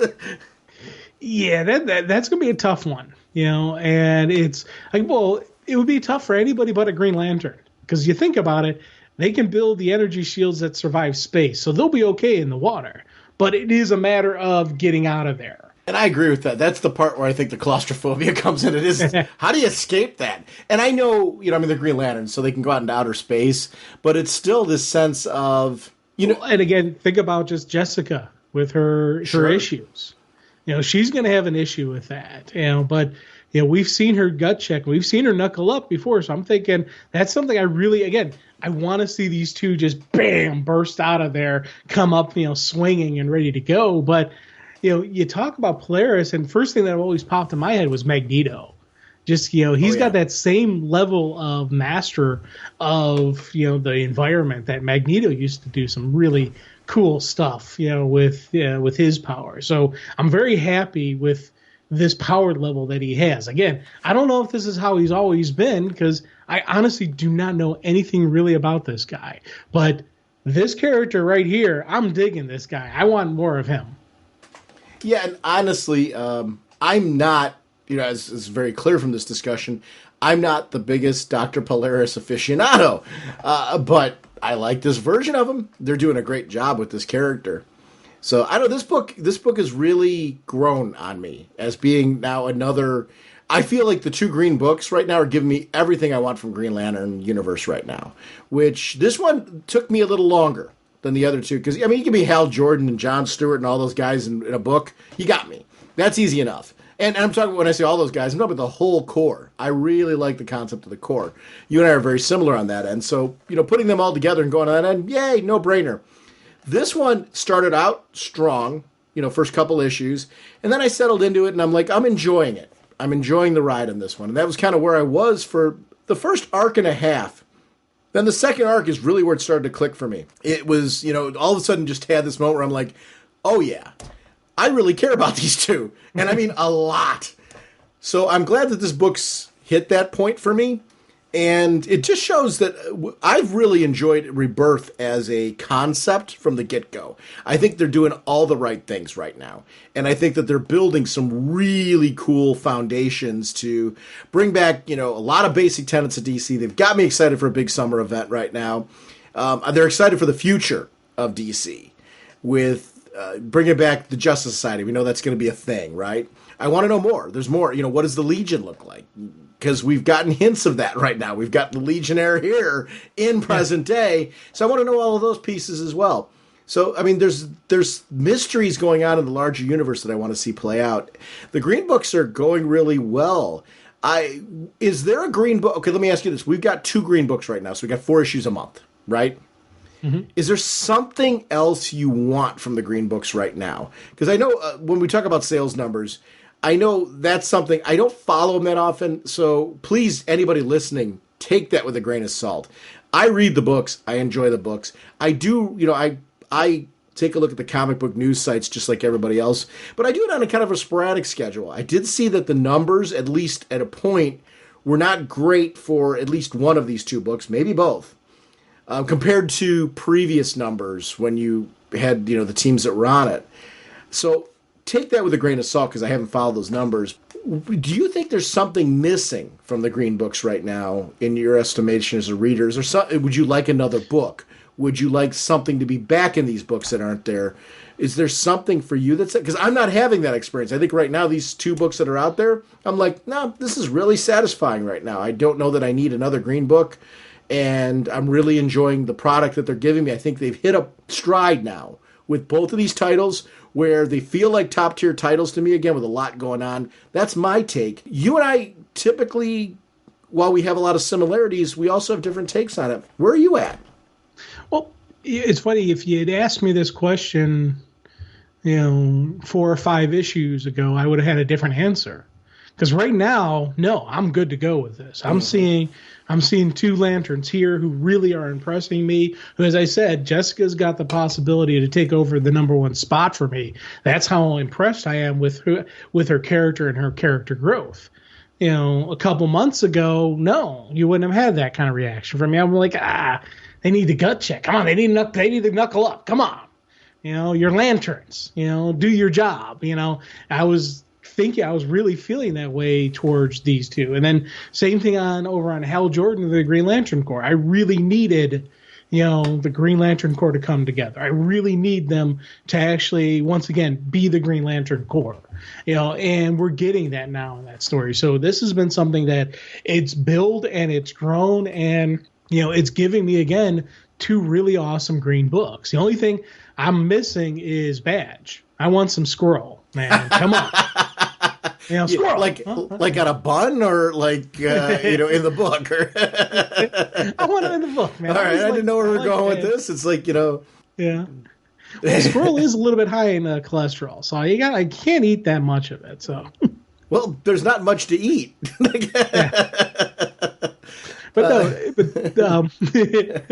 Seriously though, those great moments between Simon and Badge, that you think back to, earlier stuff where he was where Badge is talking to the local squirrel and getting information from him. Like, wait, squirrels can't talk.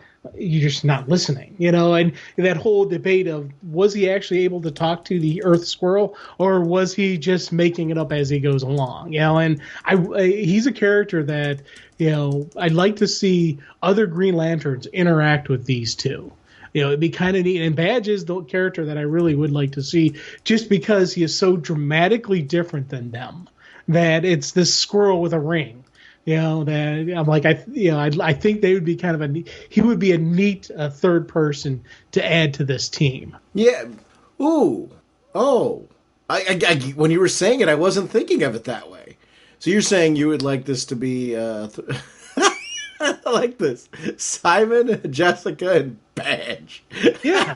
I you know what? Would be kind of a cool, and even if it's just for a story arc or whatnot, but I think seeing these two interact with another Lantern. Yes. Other than Hal, other than any of the Earth Green Lanterns, an alien Green Lantern, seeing these two interact with them, and I think Badge would be a great one just because Simon has a previous history with him. Now, they could pull in because they had the one brief interaction that they had when they threw out the distress signal, and they're like, hey, what are you doing, a distress signal? You guys got to handle this. And I'd like to have them just have a regular interaction with an alien Green Lantern. I think that would be a really cool story for these two who are very, very Earth-based. Yeah. No, I'm totally in for what you're saying. I actually really like where you're going with this. I think that would be a great way to take these characters in a different direction. Yeah, it's cool. I like all I would say is ditto. Yeah, I mean, that would be something that I would like. But I'm with you. Actually, you and I are pretty much linked on this. Now where the books are at, I feel like I'm not missing anything. Other than, like you said, guest stars and stories like that would be fun. I feel like they've gotten to a point where I'm really digging where they're at. I would have had a few months ago, I would have had a different take on this. I would have felt something's missing. I'm still needing something. They've hit a stride. And you and I are very much in the same place. I actually like the way you said it. I think you said about 5-6 months ago or something like that, you would have had a different take. That's kind of where I was at. I wasn't quite at this point. I'm hoping more readership is jumping on these books now and giving them a shot, because I think they've evolved into something neat. Hal Jordan, the Green Lantern Corps in particular, I think has put in all of the puzzle pieces that we've needed. And Green Lanterns really has the Earth-based piece that I'm looking for. So, actually, I finally got a cool eBay score. And it's something that I've been looking forward for years to try and get a hold of. I have in my office here, because we've moved since over the last year, since I've been doing the podcast, to a new house. And my office is bigger here. So because of that, I have like my office really is like my geek culture display. I have a little bit more space. So I've been setting up old Mego toys with, like, they have these little stands where you can set everything up. And there's this company called Figures Toy Company that they got the license for the Megos. So they've got the molds, and they're producing new versions of the original Mego figures, including ones that were never ever created before. So it's great because I'm getting the ones that I had as a kid, but brand new, which I don't care about them being the originals per se, other than the fact that, kind of reliving my childhood, I want like this nice display of this great era in the 70s where these action figures were produced that were pretty important to me as a kid. So I got they released the bus. You remember the Crime Lab? Yeah. That they had. So I ended up getting the Batman Crime Lab because I had that as a kid. So I've got that up on the display. I have the Batcave, which I never had as a kid. The crown jewel that I've been looking for, I was hoping to get the license for, was the Mego Wayne Foundation, the big 4-foot tall building. I had that as a kid and played with it to the point where almost destroyed it. I ended up selling it when it was in college. We didn't have any money, so I ended up going to a comic shop that was buying old toys, and they gave me a really good price for it, at least at that time. So I ended up selling it, and it was incomplete. So on eBay, I found a complete one. Nice. Yeah, and it was pricey. But those are. Well, but I was like thinking, but it was complete, which it's rare to find one that was complete without it having major flaws. I haven't set it up yet. I mean, it's used. I mean, but gently. There's some the biggest thing is they had these cardboard tabs that would go into the floorboards, and the cardboard tabs are a little bent, but they would be. But other than that, I mean, the art, it's Neil Adams art. Neil Adams did the background artwork of each floor. Oh, my God. Yeah, it was, it was this 4-foot tall structure that it was one of the toys that I just played with to death as a kid. And I'm like, well, I really want that. I want it as a display, because it's kind of representative of, I've kind of gotten nostalgic, especially both of my parents passed away, so I'm kind of like looking back, and that was something they bought for me that like I fondly remember. I have this old Batman and Robin alarm clock that I had as a kid. That's time to get up and out of bed. Good boy, Robin. Very well said. All that type of thing. I ended up getting that off of eBay because mine had broken. And then I had this Batman brush that was shaped like Batman as a kid that my mom got from Avon. I ended up finding a brand new one on eBay. So these are things that I have on this as a part of like this display, of the statues and things that we've talked about on the show that I've been getting over the years, the Batman black and whites and stuff like that. And some of those Funko Pop that that are out there now. I've got a bunch of those that I've been getting at conventions and other tchotchkes besides my absolute editions and those type of things. So it's a neat like geek culture setup that I've got that's very representative of my childhood. So the crown jewel was getting that Mego. I've got it in the basement, and I've just been looking around for a display stand because what I want is a stand, and I might end up using a TV stand for this. I want a stand where I can put the Batcave below it and the Crime Lab below it, but then have the 4-foot tall, and I don't want it too tall. I want the 4-foot tall Wayne Foundation. I can build it on it. And then just have it set here permanently. So I'm thinking a TV stand, those new ones where they're, multi-tiered. I just won't put in the shelf. And, there'll be some space between them. But I want that. I don't want it to be like that cave just fits in it. I want some space in between. So, I can set up a nice little display and just make it like my Mego kind of display. And I'm done. I don't need anything else. That's my Mego display. And I've got it and they're set. And I end up getting the Batcopter because you can put it on top of the Wayne Foundation. So there's like 2 toys in there. Like I never had these as a kid, but man, I wanted them because it's got a spot for the helicopter to land. I never knew it was meant for that, so I ended up grabbing that as well. So it's ridiculous. I'm like almost 50, and I'm like buying these toys for a display. You're for display, right? Not to play with, right? Oh, who knows? I mean, this is a room I often lock myself in, so you never know. You never know. But I am like so excited to have this because it is funny how you hit a point where you get nostalgic for certain things, and these were, obviously my love of Batman went back to my childhood, and the Mego stuff. That was a great era to grow up in. If you were a fan, DC, Marvel, whatever kind of fan you were, or Planet of the Apes, they had those. It was a great era for toys, and it's cool that they're reproducing these. Because any of the ones that I had as a kid, the rubber bands were so stretched out.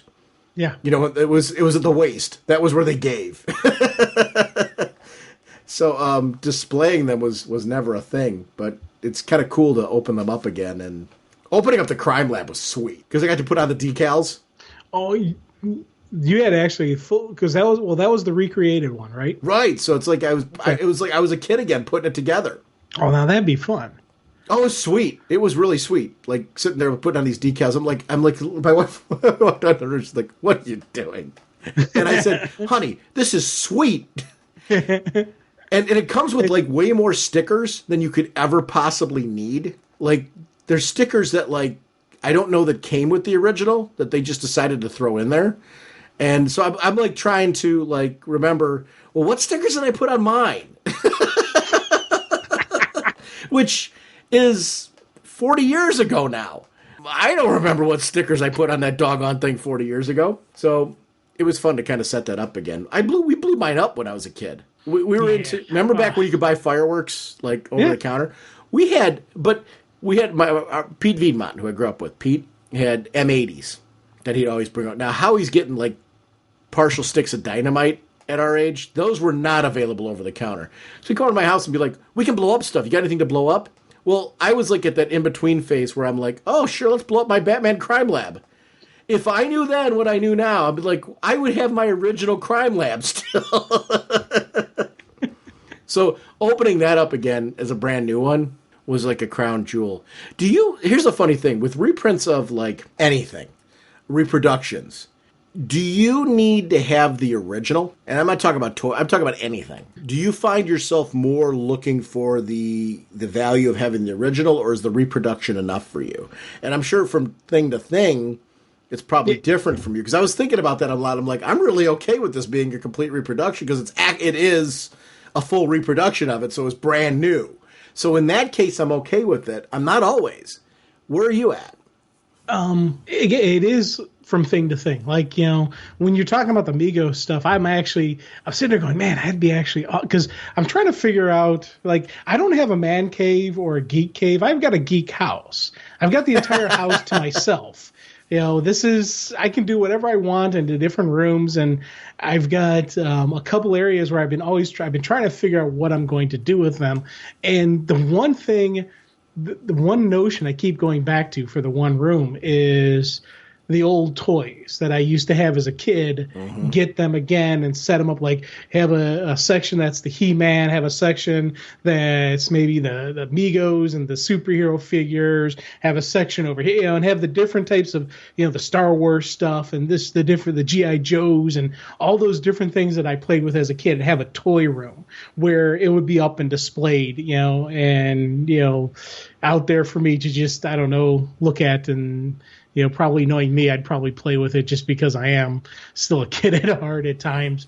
But, you know, so those are kind of stuff where I wouldn't have an issue with doing the Mego recreations or doing a recreation on different stuff, you know, and just to, you know, to go that route with it. But like with certain comic books, you know, I like the collected editions. I like the trades. I like the absolutes. But, you know, like that Wolverine series, that very first Wolverine thing, I had to have the original. I had to have first printing, you know, I needed to have that full. And I got that. It took me a while to make sure I got everything, and I got it in, you know, near mint condition. I'm like, I have to have this. That was something I had to have in mint and new, you know, original. Are you talking about the Chris Claremont, Frank Miller one? Yes. The mini? Yes. Yeah. You know, that was something I had to have. Well, it's funny because I had the story in trade. You know, when we got back into comics, I picked that up because I wanted to reread it again. But I knew I have to have the original, and it took me a couple cons to find a good version of it and not have any reprints or anything. It was I'm like, okay, let's go with this one. You know, so I did some searching, and I found that was something I had to have the original of. You know, and, you know, same thing like with the Hush story. I've got the Hush story in collected and variation versions, but issue 1 of Hush, I have the original first edition, first printing of it, you know, and I have to have at least issue 1 of that in the original. Everything else, reading the story, learning who he was and how everything played out, I'm okay with the traded and collected edition, but I had to have that issue 1 of, just, and that was kind of like the collector in me. I had to have that issue 1, and eventually I'm going to get that signed by the creative team, and I have all this concept. I'm going to have all these creators sign it. I'm going to have picture frame, yada yada, put it up on the wall. But there's, so there is certain stuff where I'm like, I have to have the original. Others, I'm like, I'm okay with it. Yeah, we're kind of in the same boat. Yeah. It's depends on, it's very situational. And so I get it. Actually, one of the things that I think is great about collections in general, like I admire other people's collections because we all have different sensibilities. As far, even yours, I admire, like, I've known you for a long time now, and we've done a lot through the show, so I know a lot more about your collection and what you have, just because I've been at cons a lot of times when you've been adding to it. And I know that we have different philosophies as far as, like, you have Excel spreadsheets and stuff like that you've been working with over the years, which I admire that. I mean, it's kind of interesting how we do that. We've had listeners that have called in on the show many times and have shared with us their different sensibilities on collecting and things. And I love that kind of stuff. So it was interesting when I got the Mego stuff, I was like, I really want to talk to Jim about this on the show, at least on some level, because I know we have different sensibilities on collections and things that are new. You know what character they have from the Migos now that was obviously never created before? Apache Chief. Really? Yeah, and the Wonder Twins with Gleek. Oh, man. Because I've got the Wonder Twins with Gleek. I got Apache Chief for our friend Jim. Yeah. I got it for him for Christmas this year. We always do a gift exchange. And I ended up, I'm like, I want to, because he's a big toy collector, which I'm not. I really enjoy getting certain toys, but I've got so many hobbies right now. It's probably my video game collection. I'm starting to get, vintage video games. I'm more into that right now than the toy end of it, other than the fact that I want stuff that was special. Kind of like what you said, these are representative of my childhood. They're more of a nostalgic memory of me. I tend to go that route, but he collects such a wide variety of toys from all kinds of pop culture, including like WWE figures and stuff like that he's into. So I ended up adding Apache Chief to his collection just because it was such a random and cool character to kind of pull out of nowhere from the Super Friends. So I think it's cool that they're going that route. Speaking of characters that really needs to be discussed, there's no way we're ending this episode without having a discussion about the death of Hawkman. So I think we'll talk about issue 6, but I think, obviously organically through it, we'll talk about the storyline in general, because it's been kind of Hawkman light in the DC universe for me, and I really want to talk about this particular miniseries. So if you don't mind, you can do the creative team on this one when you're ready. Our next discussion will be on Death of Hawkman, issue number 6. The writer is Mark Andreyko, with pencils by Aaron Lepresti, with inks by John Livesey, colors by Blonde, letters Josh Reed, with Aaron Lepresti and Brad Anderson on the main cover artist, Bill Sienkiewiczz as the variant cover artist, Brittany Holitzer as the assistant editor, Alex Antone as editor, Marie Javis as group editor, and Hawkman created by Gardner Fox. And boy, did I mess up some names there. Apologies. Now, remember on the last episode, we had Brian Lau on, and we were talking about Bill Sienkiewicz. Mm-hmm. That's Bill Sienkiewicz, the variant cover. Oh, okay. He's done. You would know him from New Mutants. Yes. From that whole run. And just an incredible artist. His take on Hawkman there was absolutely brilliant to me. This was an interesting one for me because I was like wondering, is Death of Hawkman a swerve? It is not. No, it's not. They killed Hawkman really good in this one, as a matter of fact. And I'm hoping that this was kind of a closure on. I liked this version of Hawkman, but it was one that it started out with the New 52. Then they did, and another writer took over. Remember, I started to really, really get into it because they were putting back in all the basic tenets I liked, and then that kind of fizzled. And we got the character on a team book, but they haven't really done a lot with the character. It's a character that really kind of has floundered. I'm hoping they go back to the character's roots and that's a part of the JSA piece. I'd really like to see the character reborn as Carter Hull. And because I like the Space Cop one. Don't get me wrong. This was okay with me. I liked when they started putting some of those things back in. I forget the name of the writer that took over, and I really apologize right now because there was a writer who took over the New 52 book, and I was really digging what he was doing. He took over after Rob Liefeld, I think, was the one that was on there before, and this writer took over and did a really great job, I thought, with putting back some of the mythos in place. And you know what I'm talking about. We had a discussion with it on the show, and I was really digging where the book was going. And this is just a character I really loved the story here. This was a great 6-issue miniseries. I loved the interplay between Katar and Adam Strange. I liked that we kept getting flashbacks from the future, the present day, where we see him. Hawkman's banged up really bad, and nth metal's not working, and we don't know why. What is going on? What is the cause of this? I like that was something we were dropped into. We didn't know that Despero was a part of this whole piece. I really like that Adam Strange and Hawkman on paper are not two characters you think of as buddy cop, but man, this worked. Like I did find myself at the end saying to myself, shoot, I would love to see a follow-up of this with these two, because I really like the duet. I like the interactions between them because they are so vastly different. And there has to be a follow-up to this miniseries on some level because of where they leave Adam Strange at the end. But I really loved the story and the use of Despero's powers, because Despero's mind control. So he can make people think what they don't want to think and believe it. And when you have Despero not working alone, but also working with his people, now all of a sudden you've got everything magnified. And they're really able to take control of whole races. The Ranians and the Thanagarians and people very close to Hawkman and Earth. They were even controlling the Justice League, so that things that they thought they were seeing, they weren't seeing. Cyborg in particular was working on.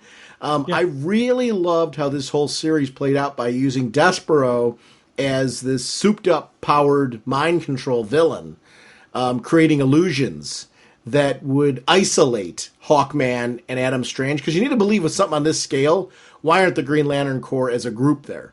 Why aren't the Earth heroes, the Justice League, showing up on the scene? Because, Adam Strange and Hawkman were on a Justice League team together. Where's the rest of the team? This explained where the rest of the team was, because they couldn't get any messages to them. And why are they not being supported by their various people? Well, there's some serious reasons why. One of them is Hawkman's social ethics. The other is the piece that Despero is controlling things, which I absolutely loved this series. We had an opportunity to talk about those Captain Comet series a few years ago that they were running at DC, where it was like this rotating series of space adventures where it did have Adam Strange, had Captain Comet, all these characters put together, and very well done. This is reminiscent of that, and I really enjoyed the 6-issue mini. I don't know if you had the same experience I did with this one. This was really something I felt was a different sort of read than what I was getting right now. Besides the fact that it has Hawkman, which has me hooked right from the beginning, it was well written. Beautiful art from Aaron Lopresti, who we remember from the Wonder Woman days. Mark Andreyko, Manhunter, great writer. Really did a great job with this. Characters who I really, really enjoy. Space opera. I love this kind of stuff. Where were you at on this one? Was this your cup of tea? And it was when I was like, okay, Sean's eventually going to stop talking and I'll be able to jump Well, it's in. Hawkman. So, I mean, you set this up by us talking about Hawkman. I knew it was coming. I was like, oh, okay, I'll just take my time. But no, it was funny with me in this. When they first advertised this, they didn't advertise it as Death of Hawkman. They advertised it as Adam Strange and Hawkman Adventure type of thing. But they didn't have Death of Hawkman. So when the book comes out and it's called Death of Hawkman, I'm like, ooh, that's cool. Just a nice little swerve. And like you, I was thinking, is that going to be a swerve? Is that going to be a name? What are they going to do? And as the series is going on, I'm like, oh no, they're killing off Hawkman. He's going to die. And even though Hawkman has this massive rebirth legacy, and even at the moment of his death, I do like the fact that he's like, see you in the next life. So there's probably going to be the reincarnation. There's probably going to be the rebirth, but they gave this character, they gave Katar Hall, the space cop, a really cool ending. Yes. And a really good send-off. So I was very happy with that send-off and that ending. I like the space cop. I like the guy from, Thanagar, the Thanagarian, cop, the alien, as opposed to the person, the whole, I know you dig the Egyptian Khufu and, and all that, everything that happened with that and all that. And I've always liked this version of Hawkman better, personally. But to be honest, I'm not going to knock the other version because I get why that character is cool. I get why the reincarnation's neat, and so I'm not gonna knock that now. But for me, I was very happy that this character that I thought had a really really cool premise, really cool concept, and I was digging what they were doing with him. Then things kind of slipped away, and then as this is going out, they're really played up the just how tough and how cool Hawkman can be. They gave him this great send-off. They gave him a hero's ending. And that was something I was very happy with, that he's got that ending. They gave Adam Strange a quote, air quote, ending as well, even though he's not completely gone yet. He's going to come back somehow. And of course, Despero, he's not gone yet. He's going to come back as well. So this is a great way to end these characters, have this, these great death sequences, but leave it open for all of them to come back. It's talking about a storyline where characters coming back and things like that. Alana, Adam Strange's wife, the brilliant way that they took Sardath out of the sequence, where Sardath looked like Sardath died, and it was a Thanagarian Suicide Squad that supposedly did this. Sardath was actually still alive and being used by Despero to open up these Zeta beams for transportation, as Despero's way of trying to take over the universe. It was his way of being able to instantly transport armies from one place to the other. I really love the concept of the scale of this. You're like, wow, it wouldn't be just Despero, it'd be Despero's people. Despero, under Despero's control, where these armies would be unleashed, taking over whole planets with their ability to mind control and be able to be dropped in and do that. That blew me away. And it was really just kind of a great concept for taking another villain that, like, Despero's another villain where I'm like, I like Despero just fine. Kind of like we were talking about Dr. Polaris. He had some, unique nature to the DC Universe villains, but I'm not like wow, yay, another JLA versus Despero. This made me feel like Despero was a real threat. Really well done way to take the Nth metal, and Despero's absorbing it, and, taking away Hawkman's powers. It was, very reminiscent of the Guy Gardner Arkillo fight, and what I was liking with Lobo and his fight with the Tracer. This has been a great, period for just really cool combat sequences with characters that I think are just really badass. And Hawkman's got to be up there in that bit for me. And this is a great sequence of that. I'm also Adam Strange is a character who I never appreciated when I was younger. I remember knowing him from like Brave and the Bold and DC Comics Presents, particularly DC Comics Presents, because I remember him teamed up with Superman. But I didn't, and he would guest occasionally in Justice League, so I knew him from that. But similar to like Lobo, as I mentioned earlier, was not a character who I really knew, but he really is the Flash Gordon sort of the DC universe. And I like Flash Gordon a lot. I love the concept. I actually have one of my scores recently. I got the original Flash Gordon, they have hardcover collections of the original Sunday strips. And I've been gradually getting those, the Alex Raymond ones. And I have those at home because I remember as a kid, speaking of comics, we talk about the library being a good source.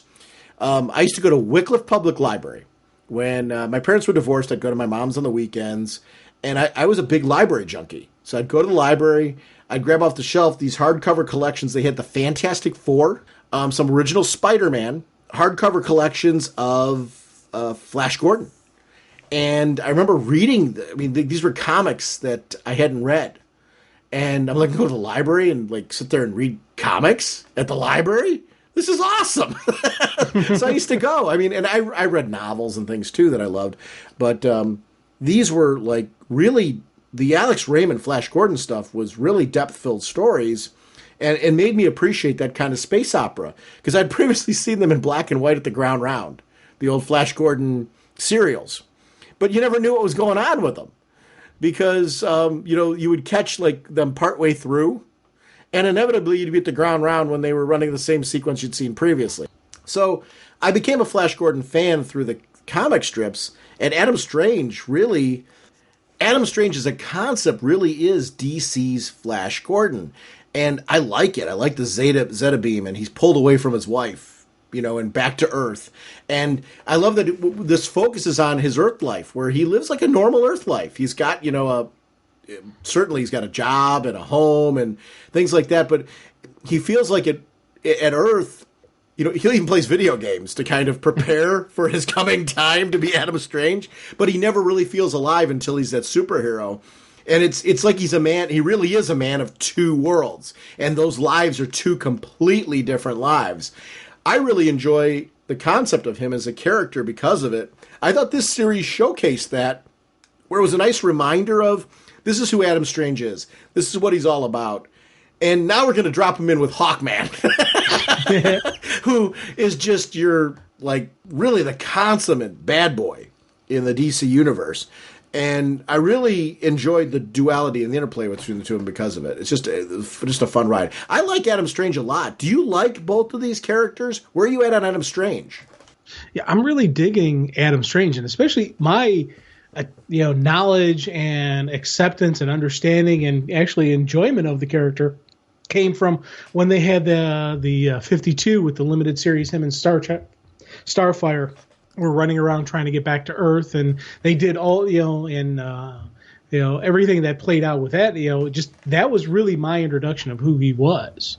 And I thought that was then you talk about the other space opera type of stories that they've had with Captain Comet and him, and just all those things that you've mentioned. It's that growth. I had no idea who he was, and I love your Flash Gordon analogy to him, because that is a really, you think about it, if a regular everyday person got put in that situation, what would they do? How would they react? And it's kind of neat seeing that, because in a way that's us, the reader, who is living this crazy life. And yes. I keep saying, why would he ever want to come back to Earth? If it was me, I'd never want to leave. I'd say, hey, I'm staying there full time, permanent.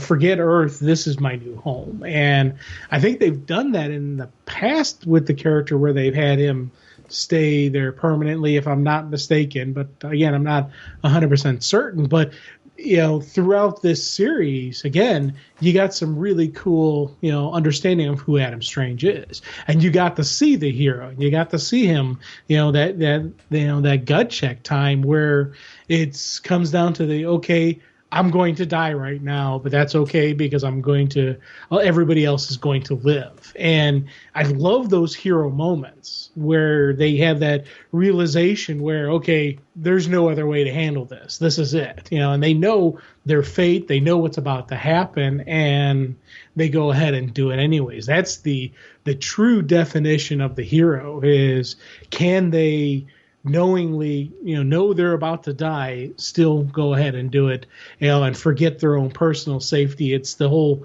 needs of the many outweigh the needs of the fewer one. And can that hero step up? And we really got to see that out of him. And that's something that I was like, again, he had a great ending. All these heroes, all these really cool, powerful heroes had these great moments.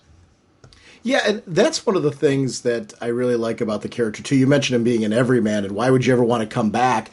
I like the tragedy of he has to. It's and then he's constantly on this quest for the Zeta beam and to get back to his wife. And when it's taken away from him, it's like he loses that part of him. That's got to be a constant fear. What if I am stuck here? What if I can't go back to Ran? This life that I found with Alana there, and who's an alien. That's his wife and somebody who he wants to live with. But I love that it's very hard to acknowledge the fact that the Ranians are not human. They're Ranians, and I really like that I think it's a very advanced concept. And that's where I do think it ties into Mongo and Flash Gordon and things like that, and obviously there's a reason for that. I'm sure that's very reminiscent of that era and people wanting those pulp heroes, and I really like that those heroes can work today if you do them right and you stick tried and true to their concept, but aren't afraid to modernize it in the right way. Sometimes you modernize them in the wrong way and you lose what made them cool. It's very interesting to see him on this. And I should clarify with Hawkman, too, I don't dislike the Space Cop Hawkman. I love all of Hawkman because I've mentioned it on the show before. What do I like about it, the reincarnation piece? It means that all of these versions of Hawkman are the same doggone guy. and I like that you can reincarnate him and tell a different story with him, and it works. And they made the Space Cop into... For me, the core foundation is Carter Hall going back to the roots, the original Golden Age, and the fact that there's this idea of him reincarnating. Jeff Johns reimagined that in his JSA run as a way to explain the convoluted nature of his continuity, and really, it worked for me. Sometimes simple is best, and you go to the core of what worked. So I look at this guy as just being a part of that cycle. You know, he's another version of him that's reincarnating into somebody else. So this is my guy. I'm behind him. I prefer, you're right, the Egyptian, like you're accurate in that. But I like the fact that we can both sit there and connect over his character. Like, this is my preferred version of Hawkman. I don't agree with you, but I love him. He's Hawkman. Yeah. Got everything that I like about it. And I like that we can have that kind of... He's one of those characters where I think you can get behind different variations of him and all be right, because it's all the same character. And it's fun. It's fun to really talk about this piece. I'm looking right now at the page with the Despero battle. I just want to talk a little about it because that's where we kick off issue 6. And I don't want to end this segment because I know at some point we're going to, because I could talk diarrhea of the mouth about Hawkman all the time. But knowing that he's dying here, and it was really clear the writing was on the wall. I didn't know if they were actually going to kill him or if it was going to be like this kind of last hurrah where he rallies and he's fine. It didn't really matter to me because the story being told was so intense. You know, Despero is loaded up with nth metal. Hawkman's is not working. He has these desperate moments where he's taking on a battle that you know is insurmountable, all for the purpose of distracting Despero so Adam Strange can do the piece that he needs to. And the two of them are in this sequence where you know what it reminded me of? I really loved Rogue One, the new Star Wars movie. Yeah. There was really this sense that maybe none of these people are going to survive, but they're doing it for the greater good. I really liked that sense of danger. I didn't know if Adam Strange was going to make it out, and I thought out of the two of them, if there's one that stands a better shot, it's the one that's not going to reincarnate. But I didn't know where this was going to go, because these aren't characters who are featured in a monthly and haven't been for quite some time, and the last monthly they were featured in ended. You know, I'm not sure if it was due to sales or what, but it just ended. So you're figuring these are characters who they aren't looking to do anything with right now. So if you want to kill them, kill them. So I didn't know if it was going to be both of them that were going to be taken out because of this whole bit. I loved the sense of danger, I guess is really what I'm getting at. I felt Hawkman was in danger. I felt Adam Strange was in danger. I felt like the two of them knew that they could potentially die, and I felt that sense with them. I felt like their battle in this issue mattered because of how we got here. And I liked that they were teasing the desperation and danger right from issue 1 in the way that they were shifting between... I know sometimes you aren't a fan of time shifts in a title. How did you like that in the storytelling pacing? Because I'm watching this battle, and I know this battle meant more to me because from issue 1 on, I knew that this man was beat up bad. Yeah. Did that help you? Did you like the pacing of this and how it worked? Because I know it's not usually your cup of tea, but I think some of that has shifted over the time we've done this podcast. Oh yeah, it's shifted dramatically, and it's one of those things now where I'm like, if doing the time shift, you know, furthers along the story, and it's not just hey, let's just do something that looks cool. You know, it's got to have the purpose and the point. And I think with this one, showing this later stuff and then showing and doing these time shifts back and forth, I think really added to the drama, added to the moment, especially in the rereads. That is something where I've really come to appreciate, these time shifts and just the way they're laying out the stories, on second and third read throughs. You can really appreciate the fact that how beat up Hawkman is at the very beginning, and you're seeing then, okay, this is what this guy has been through later on. Oh, dang.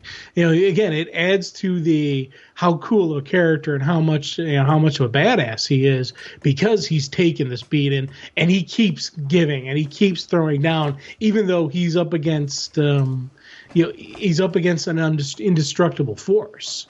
And he's not laying down, and he keeps fighting. And, those moments, it adds to the moments where he's, when Carter's telling, Adam, hey, no matter what happens to me, you have to destroy that arch. You have to destroy that device, And I love those moments where it's, again, each one of these two characters have this, okay, this is it. This is the end. Let's do this. And this was a really cool story, especially on the multiple read throughs. This is one of those where I kind of let it sort of stockpile a little bit, but then once I started reading, you can't let it stockpile. You got to keep up on it, just because, you're like the story pulled me in from the beginning, going, okay, how are they, because it's title's Death of Hawkman. Is this actually going to be his death? Are they going to think, how can he work through this? And through, as you're reading this limited series, you're like, okay, is he going to? Then you start thinking, okay, he's going to die because he's got the regeneration. But is it going to work this time? Sure. Is this, it's just all these different questions that run through your head. How is this going to work? And I love the ending of this, how it says, it's like, it says not over, not by a long shot or something like that, where they're saying this story is continuing later on. I hope it does. I don't know how this did. I'm always worried with miniseries that they may not lead to a second one. I'm hoping this did better. And did enough to warrant a follow-up, because I really, really enjoyed it. Whether or not it leads to a follow-up with Hawkman being a part of it, I want to know more about the Adam Strange story, because Adam Strange is left trapped. And Alana and Sardath think he's dead. So there's no one really looking for him. I want to see where this is going. I really liked the way that they handled this story, and I hope it doesn't get dropped. Because with a miniseries, sometimes you don't know. And I'm hoping this one, it's one of the reasons why I don't follow sales numbers, but I'm interested in them. Here's why I don't follow sales numbers, because, I'll talk about that, and somebody will be like, well, Sean, you just got done saying you don't follow them. You don't really. It's not that I don't care about them. It's a lot of times I get depressed by them. And here's why I get depressed by them. I think the sales numbers for our top comics, because a lot of times people say, well, you should shout out independent books and things like that. I echo and agree with that. I mean, there's a reason why we'll have independent creators on our podcast when we're a DC podcast to promote some of the Kickstarters and things like that, because I'm a big believer in that. But I also think on a flip side, and I do think this helps independent creators, our top tier comics right now, the number one titles, the sales numbers of them are disgusting. Compared to the quality of the product. I think comic book quality right now, the writers and artists that are currently working across comics, my problem is never finding quality comics to read. Case in point, I've got Diarrhea of the Mouth on a podcast talking about how great comics are. I never have a problem finding books I want to read. My problem is I can't read everything that's great that I want to read. I don't have the time. There's more of a time economics for me that drives that. Some people have a financial economics. I have a time economics with it. I can't. Our stockpiles, you and I talk about them, get bigger and bigger, and it's not our financial piece that's holding us back. It's time. When you've got this type of quality right now and you see those sales numbers, I get worried about books being canceled that are good. That are ones that, like, I want to be able to pick up and trade that, like, maybe I didn't pick up. I want them there. I want this hobby around 20 years from now with the same level of quality and quantity. And I want it to increase. I don't want this to be a medium that gets lost in progress, so to speak. I love technology. I love progress and all that. I want this medium to still be around. I'm reading comics on an iPad now, and I'm loving every minute of that. But it's still the same medium, and it's a medium that I think is adaptable and changes over time. And I just want it to still be around years from now in this type of delivery. So I don't know. I get worried about that kind of thing. You know You know what I do want to talk about? This Thanagarian, because one of our favorite Green Lanterns was killed in this, and I love that the Thanagarian got the ring, and he was super cool. I love the outfit and everything, but that Ishamat or whatever his name is, and I'm going to butcher his name horribly. That was one of the two. We had two lanterns that came out of Green Lantern Corps that I know you and I were both fans of. He was one of them because they were buddies, and we saw him laid waste in this, to the point where his ring went on to a Thanagarian. I hope this doesn't get dropped because I want to see that Thanagarian in Green Lantern books. Well, on the last page, you see him. He's not dead, dude. Ishamat? Yeah, look. The last page when they've got, they're showing Rangar City 3 months later, Thanagarian orbit. He's sitting there. He doesn't have any arms or legs. His head is bandaged, and he's telling him, you're just a placeholder until I heal, right? I heard you the first 100 times. So he's still alive and kicking. I don't know how. Oh, you know what? I'm going to be honest with you. I completely missed. I must have been so focused on the peace treaty. I completely missed that. Yeah. It's one panel. He's still kicking. You know why I guess he was done? Because why would his ring go to the Thanagarian? I took it more as the point where it needed to have a host. Yeah. It needed a host, and there's no way he could have done it. So it was more of like his willpower to find somebody else to continue the fight. Sounds good. That's why he's still in uniform. He still is a Green Lantern, and he keeps saying, you're just a placeholder. Yeah. You know what? I'm going to be honest. This is my own. It's funny how you get focused on certain things on pages, and it really was the peace treaty for myself between Rand and Thanagar. I was so focused on. I completely buzzed by that. Yeah. I didn't realize. Well, that's the thing that cracked me up, just because, again, no arms, no legs, and he's still kicking. He's a great character. Oh, he is. He's an awesome character, and I'm glad that he's okay. I hope the Thanagarian somehow gets a ring, because I would love to see him elsewhere. Yeah, I liked him as a character. Especially because you think about this in this last issue with the mind-controlled children. He wasn't going to fight them. And he's like, and he gets chained up and captured by them. And Adam's like, you got a Green Lantern ring.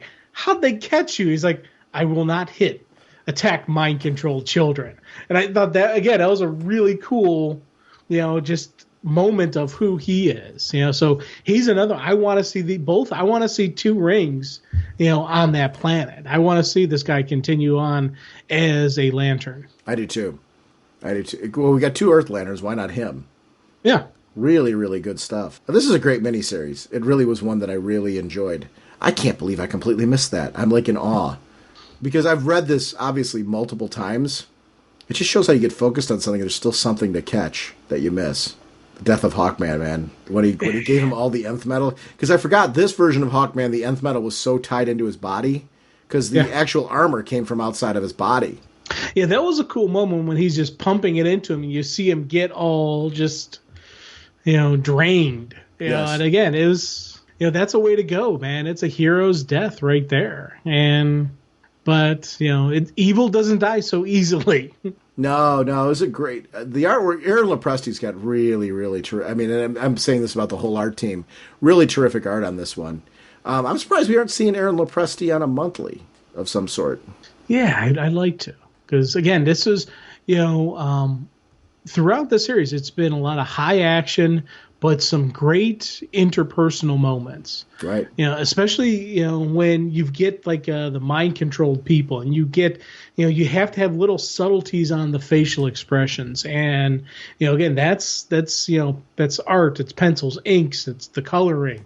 This has had some really good pops of colors. So, once again, great work on the color team, but you do need to have that solid background of the artwork, the pencils and inks, to work with. So again, it's, this is a solid team that has produced some great stuff for us.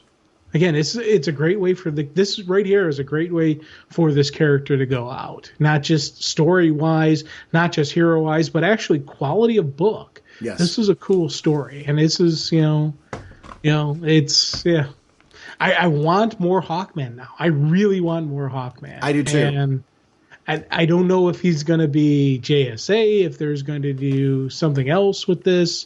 I want Adam Strange back. I want to see more on Rand and Thanagar, I want whatever the intended follow-up to this is going to be. Yeah. I don't think that was a throwaway, and I would like to see more of that story. Even if there's not, though, what a great mini. I mean, as far as complete a story goes, it left us wanting more, which says a lot about the quality of it. Instead of just saying, that's good, I'm done with it. No, it was really well done. I'm glad we had a chance to talk about this. To the Batmobile. Let's go. Atomic batteries to power.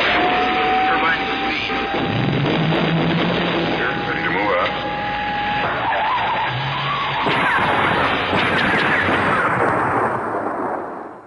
I do want to remind everyone about our show voicemail line. It's 1-440-388-4434 or Dr. Norge on Skype. We love having you part of the show.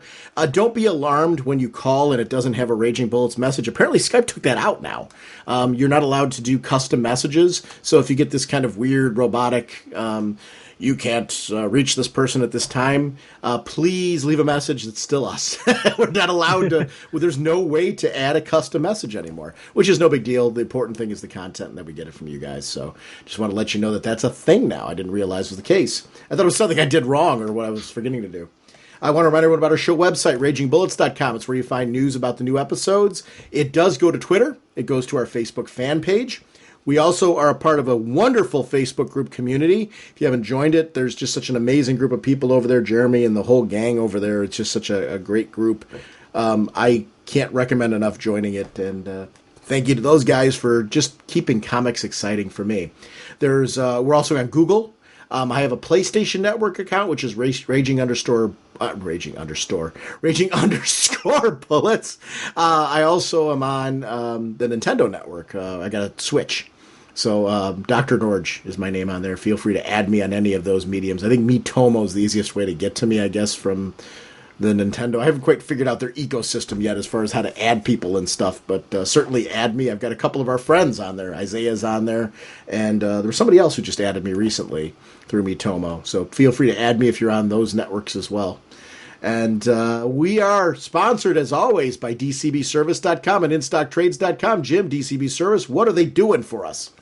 Well, they're, of course, continuing their support of DC Rebirth, of Vertigo, of Young Animals, with giving multiple various bundle packs at 50% off. Yes, 50% off of the various bundles. You got a lot of different options. Check it out. One-click shopping. It's awesome. As well as 45% off of the variant covers out there for all 54 of the various DC Universe titles. So thank you, DCBS.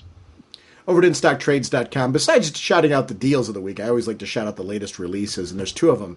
There's Doom Patrol's Trade Paperback Volume 3. This is the Grant Morrison run. It's 45% off, only $19.24. There's also Supergirl by Peter David, and I loved this run. This was when Matrix was Supergirl, and it's 45% off, only $16.49. A lot of those tenants actually from that run, including the Danvers family and stuff like that, are from that run as well. So there's bits and pieces from the Supergirl TV show that are pulled from that particular run. But it's great. So if you haven't had a chance to check that out, grab that Supergirl by Peter David. Did you read any of that stuff? Not really, no. I think I only dealt with her association with the death of Superman. Those were the only stuff I saw.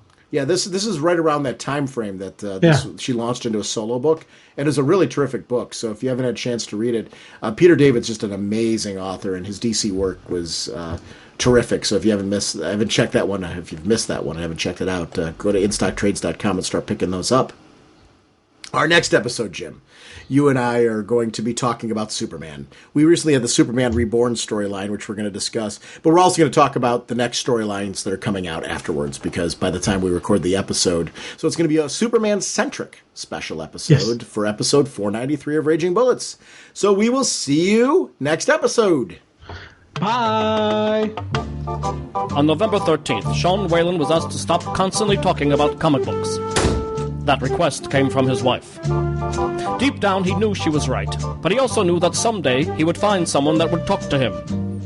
With nowhere else to go, he appeared at the home of his childhood friend Jim Segulin. Sometime earlier, Segulin's boss had requested that he shut up about his comic books and never speak of them again. Can two grown men put out a DC Comics podcast without driving each other crazy? It's Raging Bullets, the DC Comics fan podcast.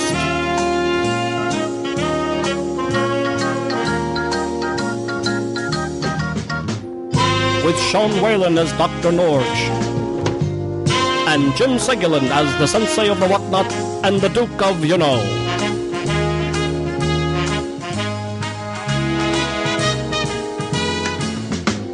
It's a spoiler podcast, so they will go in depth into the plot line, story twists, and whatnot of the comics they are reviewing.